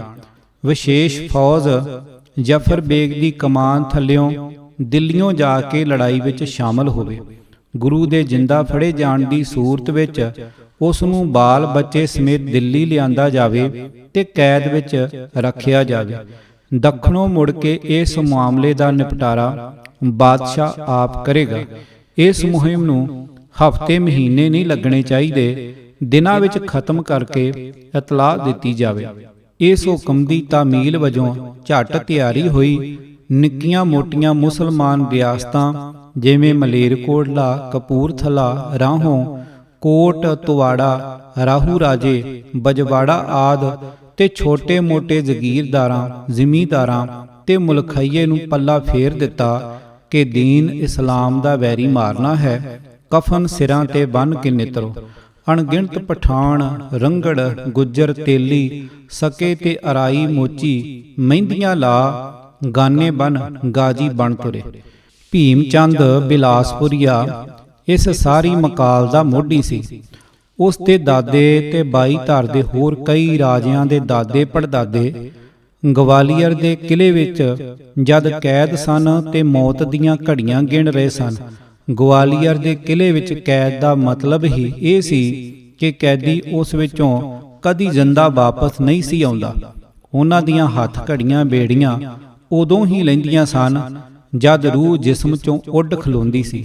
ਇਹ ਜਹਾਂਗੀਰ ਦੇ ਵੇਲੇ ਦਾ ਹਾਲ ਸੀ। ਸ਼ਕੋਹ ਦੇ ਪੁੱਤ ਸਿਪਹਿਰ ਸ਼ਕੋਹ ਨੂੰ ਇੱਥੇ ਹੀ ਕਲਵਾਇਆ ਸੀ ਤੇ ਫਿਰ ਇੱਥੇ ਹੀ ਮਰਵਾ ਦਿੱਤਾ ਸੀ। ਗੁਰੂ ਹਰਗੋਬਿੰਦ ਸਾਹਿਬ ਜੀ ਨੂੰ ਇੱਥੇ ਹੀ ਕੈਦ ਕੀਤਾ ਗਿਆ ਸੀ।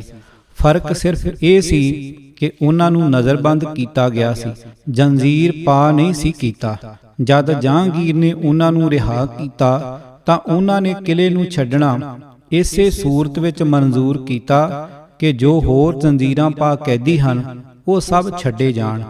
ਗੁਰੂ ਨਾਨਕ ਗੱਦੀ ਦਾ 6ਵਾਂ ਰੂਪ ਇਸ ਭੀਮ ਚੰਦ ਦੇ ਦਾਦੇ ਤਾਰਾ ਚੰਦ ਸਮੇਤ ਕਈ ਰਾਜਿਆਂ, ਨਵਾਬਾਂ ਤੇ ਦੋਸ਼ੀ ਅਫਸਰਾਂ ਨੂੰ ਇਸ ਕੁੰਭੀ ਨਰਕ ਵਿੱਚੋਂ ਕੱਢ ਲਿਆਇਆ।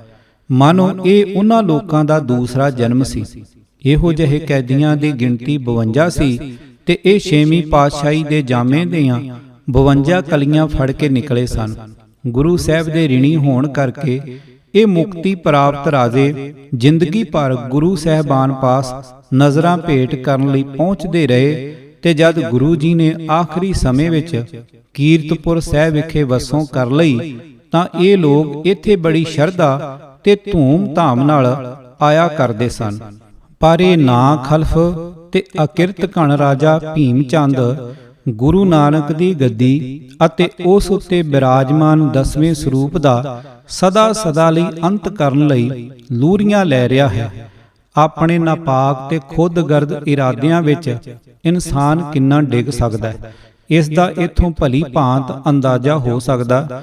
ਗੁਰੂ ਗੋਬਿੰਦ ਸਿੰਘ ਜੀ ਤੇ ਆਨੰਦਪੁਰ ਸਾਹਿਬ ਨੂੰ ਮਲੀਆ ਮੇਟ ਕਰਨ ਦੀ ਸਫਲਤਾ ਵਿੱਚ ਉਭਾਰ ਤੇ ਤੇਜ਼ੀ ਲਿਆਉਣ ਲਈ ਰਾਜਾ ਭੀਮ ਚੰਦ ਨੇ ਸੂਬਾ ਸਰਹੰਦ ਨੂੰ ਆਪਣੇ ਖਾਨਦਾਨ ਚੋਂ ਇੱਕ ਲੜਕੀ ਦਾ ਸਾਕ ਤੇ 20,000 ਨਕਦ ਦੇਣਾ ਕੀਤਾ। ਇਸ ਨੇਕ ਕੰਮ ਨੂੰ ਸਿਰੇ ਚੜਾਉਣ ਲਈ ਮੁਲਾਣੇ ਤੇ ਬ੍ਰਾਹਮਣ ਜਰਾ ਸਿੰਧ ਦੇ ਫਾੜਿਆਂ ਵਾਂਗ ਜੁੜ ਗਏ ਤੇ ਇਸ ਮੁਹਿੰਮ ਦੀ ਪਿੱਠ ਪੂਰਨ ਲਈ ਆ ਖਲੋਤੇ। ਲੱਖਾਂ ਦੀ ਗਿਣਤੀ ਵਾਲੇ ਇਸ ਲਾਓ ਲਸ਼ਕਰ ਨੇ 8 ਮਹੀਨੇ 26 ਦਿਨ ਆਨੰਦਪੁਰ ਸਾਹਿਬ ਦੁਆਲੇ ਘੇਰਾ ਪਾ ਛੱਡਿਆ। ਗੱਲ ਕਿਸੇ ਪਾਸੇ ਨਾ ਲੱਗਦੀ ਵੇਖ ਜ਼ੁਲਮ ਜ਼ਬਰ ਦੀਆਂ ਤਾਕਤਾਂ ਨੇ ਦਗੇ ਫਰੇਬ ਦਾ ਪੱਲਾ ਫੜਿਆ। ਕੁਰਾਨ ਪਾਕ ਤੇ ਗਊ ਦੀਆਂ ਕਸਮਾਂ ਮੂਹਰੇ ਕੀਤੀਆਂ ਕਿ ਤੁਸੀਂ ਆਨੰਦਪੁਰ ਛੱਡ ਕੇ ਕਿਲੇ ਤੋਂ ਬਾਹਰ ਆ ਜਾਓ, ਤੁਹਾਡੇ ਤੇ ਕੋਈ ਹਮਲਾ ਨਹੀਂ ਕਰੇਗਾ, ਤੁਸੀਂ ਆਪਣੀ ਮਰਜ਼ੀ ਨਾਲ ਜਿੱਧਰ ਜੀ ਕਰੇ ਜਾ ਸਕਦੇ ਹੋ। ਗੁਰੂ ਗੋਬਿੰਦ ਸਿੰਘ ਜੀ ਨੇ ਸਿੰਘਾਂ ਨੂੰ ਬਹੁਤ ਸਮਝਾਇਆ ਕਿ ਇਹ ਸਭ ਦਗਾ ਹੈ, ਧੋਖਾ ਹੈ, ਕੁਝ ਦਿਨ ਹੋਰ ਡਟੇ ਰਹੋ। ਦੁਸ਼ਮਣ ਅੰਦਰੋਂ ਹਿੱਲ ਚੁੱਕਿਆ ਹੈ, ਇਹ ਇੱਥੋਂ ਭੱਜਾ ਕੇ ਭੱਜਾ। ਪਰ ਸਿੰਘਾਂ ਇੱਕ ਜ਼ਿੱਦ ਹੀ ਫੜ ਲਈ। ਮਾਤਾ ਗੁਜਰੀ ਜੀ ਤੋਂ ਵੀ ਆਪਣੇ ਪੱਖ ਵਿੱਚ ਅਖਵਾ ਲਿਆ ਕਿ ਕਿਲਾ ਛੱਡ ਦਿੱਤਾ ਜਾਵੇ। ਸਤਿਗੁਰ ਜੀ ਨੇ ਬਹੁਮਤ ਤੇ ਸੰਮਤੀ ਭੇਦ ਦੀ ਪ੍ਰਥਾ ਨੂੰ ਮੁੱਖ ਰੱਖਦਿਆਂ ਆਨੰਦਪੁਰ ਛੱਡਣਾ ਕਬੂਲ ਕਰ ਲਿਆ, ਪਰ ਨਾਲ ਹੀ ਸਿੰਘਾਂ ਨੂੰ ਇਸ ਚੋਂ ਨਿਕਲਣ ਵਾਲੇ ਸਿੱਟਿਆਂ ਤੋਂ ਵੀ ਜਾਣੂ ਕਰ ਦਿੱਤਾ। ਸਿੰਘਾਂ ਦੂਰ ਦੀ ਨਾ ਸੋਚੀ ਤੇ ਇੰਜ ਉਹਨਾਂ ਦੀ ਕਾਲ ਅਤੇ ਜਿੱਦ ਨੇ ਬੇਈਮਾਨ ਦਗੇਬਾਜ਼ਾਂ ਦੀ ਝੋਲੀ ਵਿੱਚ ਸਫਲਤਾ ਪਾ ਦਿੱਤੀ। ਆਨੰਦਪੁਰ ਛੱਡ ਕੇ ਤੁਰਦਿਆਂ ਹੀ ਵੈਰੀ ਨੇ ਸਭ ਕਸਮਾਂ ਤੇ ਵਾਅਦੇ ਛੱਕੇ ਤੇ ਟੰਗ ਕੇ ਪਿੱਛੋਂ ਹਮਲਾ ਕਰ ਦਿੱਤਾ। ਪਰਿਵਾਰ ਵਿਛੋੜੇ ਤੱਕ ਗਹਿ ਗੱਚ ਲੜਾਈ ਹੋਈ। ਦਵੱਲਿਓਂ ਸੂਰਮਿਆਂ ਦਿਲਾਂ ਦੀਆਂ ਰੀਝਾਂ ਪੂਰੀਆਂ ਕੀਤੀਆਂ। ਲੋਥ ਤੇ ਲੋਥ ਚੜ ਗਈ। ਹਜ਼ਾਰਾਂ ਸਿੰਘ ਸ਼ਹੀਦੀਆਂ ਪਾ ਗਏ। ਨਦੀ ਸਰਸਾ ਦੇ ਵਹਿਣ ਵਿੱਚ ਕੀਮਤੀ ਲਿਖਤਾਂ ਜੋ ਵਿਦਿਆਧਰ ਗ੍ਰੰਥ ਦੇ ਰੂਪ ਵਿੱਚ ਸਨ ਭੇਟ ਚੜ ਗਈਆਂ। ਗੁਰੂ ਪਰਿਵਾਰ ਵਿਛੜ ਗਿਆ। ਗੁਰੂ ਜੀ ਨਾਲ ਦੋਵੇਂ ਵੱਡੇ ਸਾਹਿਬਜ਼ਾਦੇ ਤੇ 40 ਹੋਰ ਸਿੰਘ ਚਮਕੌਰ ਦੀ ਗੜੀ ਦਾ ਆਸਰਾ ਲੈ ਕੇ ਵੈਰੀ ਦੇ ਟਿੱਡੀ ਦਲ ਨਾਲ ਟਾਕਰਾ ਕਰਨ ਲਈ ਮੋਰਚਾ ਮੱਲ ਕੇ ਡਟ ਗਏ। ਅਗਲਾ ਸਾਰਾ ਦਿਨ ਲੜਾਈ ਹੁੰਦੀ ਰਹੀ। ਸ਼ਾਹੀ ਸੈਨਾ ਦੇ ਪਰੇ ਲਹਿਰਾਂ ਵਾਂਗ ਗੜੀ ਵੱਲ ਵੱਧਦੇ ਰਹੇ ਅਤੇ ਹਰ ਵਾਰ ਮੂੰਹ ਦੀ ਖਾ ਪਿੱਛੇ ਪਰਤਦੇ ਰਹੇ। ਜੰਗਾਂ ਯੁੱਧਾਂ ਦੇ ਇਤਿਹਾਸ ਵਿੱਚ ਇਹ ਇੱਕ ਅਨੋਖੀ ਜੰਗ ਸੀ। ਇੱਕ ਪਾਸੇ ਕਈ ਦਿਨਾਂ ਦੇ ਭੁੱਖੇ ਤੇ ਹਾਏ 43 ਸੂਰਮੇ ਜੋ ਜ਼ਖਮਾਂ ਤੇ ਉਨੀਂਦਰੇ ਨੇ ਚੂਰ ਕੀਤੇ ਹੋਏ ਹਨ, ਤੇ ਦੂਜੇ ਪਾਸੇ ਲੱਖਾਂ ਦੀ ਗਿਣਤੀ ਵਿੱਚ ਹਰ ਤਰ੍ਹਾਂ ਦੇ ਹਥਿਆਰਾਂ ਨਾਲ ਲੈਸ ਸ਼ਾਹੀ ਲਾਮ ਲਸ਼ਕਰ ਇਸ ਰਣ ਭੂਮੀ ਵਿੱਚ ਵੱਡੇ ਵੱਡੇ ਮੁਗਲ ਪਠਾਨ ਯੋਧੇ ਖਾਕ ਚੱਟ ਕੇ ਧਰਤੀ ਤੇ ਸਦਾ ਲਈ ਸੌਂ ਗਏ। ਦੋਵੇਂ ਸਾਹਿਬਜ਼ਾਦੇ ਵੀ ਵੀਰ ਗਤੀ ਨੂੰ ਪ੍ਰਾਪਤ ਹੋ ਗਏ। 38 ਹੋਰ ਸਿੰਘਾਂ ਨੇ ਸ਼ਹੀਦੀਆਂ ਪਾਈਆਂ। ਅਗਲੇ ਦਿਨ ਭਾਈ ਸੰਤ ਸਿੰਘ ਤੇ ਭਾਈ ਸੰਗਤ ਸਿੰਘ ਵੀ ਕੁਰਬਾਨ ਹੋ ਗਏ। ਗੁਰੂ ਗੋਬਿੰਦ ਸਿੰਘ ਜੀ 5 ਸਿੰਘਾਂ ਦੇ ਗੁਰਮਤੇ ਨੂੰ ਜੋ ਹੁਕਮ ਰੂਪੀ ਸੀ ਸਵੀਕਾਰ ਕਰਦੇ ਹੋਏ ਵੈਰੀ ਦੇ ਟਿੱਡੀ ਦਲ ਨੂੰ ਲਲਕਾਰਦੇ ਵਿੱਚ ਦੀ ਚੀਰ ਕੇ ਨਿਕਲ ਗਏ। ਗੁਰੂ ਗੋਬਿੰਦ ਸਿੰਘ ਜੀ ਦਾ ਏਡੇ ਪੱਕੇ ਘੇਰੇ ਵਿੱਚ ਦੀ ਜਿੰਦਾ ਬਚ ਕੇ ਨਿਕਲ ਜਾਣਾ ਸੂਬਾ ਸਰਹੰਦ ਵਜ਼ੀਰ ਖਾਂ ਦੀ ਸਭ ਤੋਂ ਵੱਡੀ ਹਾਰ ਸੀ। ਫਿਰ ਸਰਹੰਦ ਦਾ ਖੂਨੀ ਸਾਕਾ ਹੋਇਆ, ਜਿੱਥੇ ਛੋਟੇ ਸਾਹਿਬਜ਼ਾਦੇ ਜੋ ਅਜੇ ਸ਼ੀਰਖੋਰ ਬੱਚੇ ਸਨ ਸੂਬਾ ਸਰਹੰਦ ਦੇ ਕਹਿਰ ਦਾ ਨਿਸ਼ਾਨਾ ਬਣੇ। ਇੱਥੇ ਹੀ ਨਾਲ ਦਾਦੀ ਮਾਂ ਨੇ ਆਪਣੀ ਜ਼ਿੰਦਗੀ ਵਾਰੀ।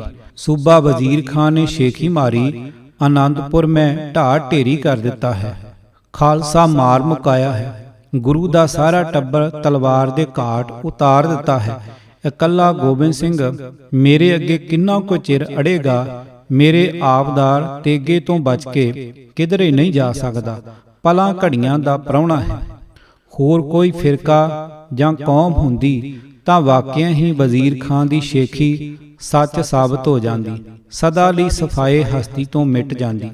ਪਰ ਵਾਹ ਸਾਹਿਬ ਗੁਰੂ ਗੋਬਿੰਦ ਸਿੰਘ ਤੇਰਾ ਜ਼ਿਗਰਾ ਪਰਿਵਾਰ ਕੁਰਬਾਨ ਕਰਕੇ ਪੁੱਤਾਂ ਨਾਲੋਂ ਪਿਆਰੇ ਸਿੰਘ ਜਨਮ ਭੂਮੀ ਲਈ ਸ਼ਹੀਦ ਕਰਵਾ ਕੇ ਦਿਲ ਵਿੱਚ ਰਤਾ ਮਲਾਲ ਨਹੀਂ ਆਇਆ, ਕਮਜ਼ੋਰੀ ਨੇ ਝਲਕ ਨਹੀਂ ਵਿਖਾਈ।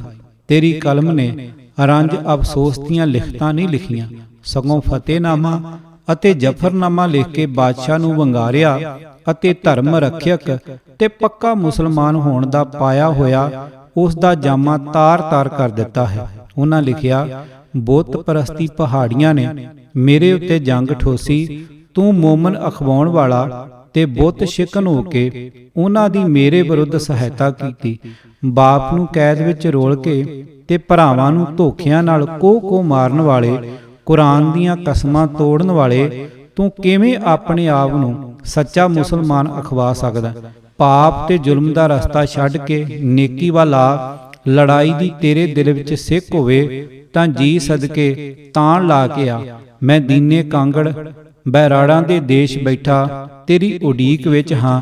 ਮੈਂ ਇਹ ਧਰਤੀ ਤੇਰੇ ਪੈਰਾਂ ਥੱਲੇ ਮੱਚਦੇ ਅੰਗਿਆਰ ਬਣਾ ਦਿਆਂਗਾ। ਤੈਨੂੰ ਭੱਜਣ ਨੂੰ ਰਾਹ ਨਹੀਂ ਲੱਭੇਗਾ।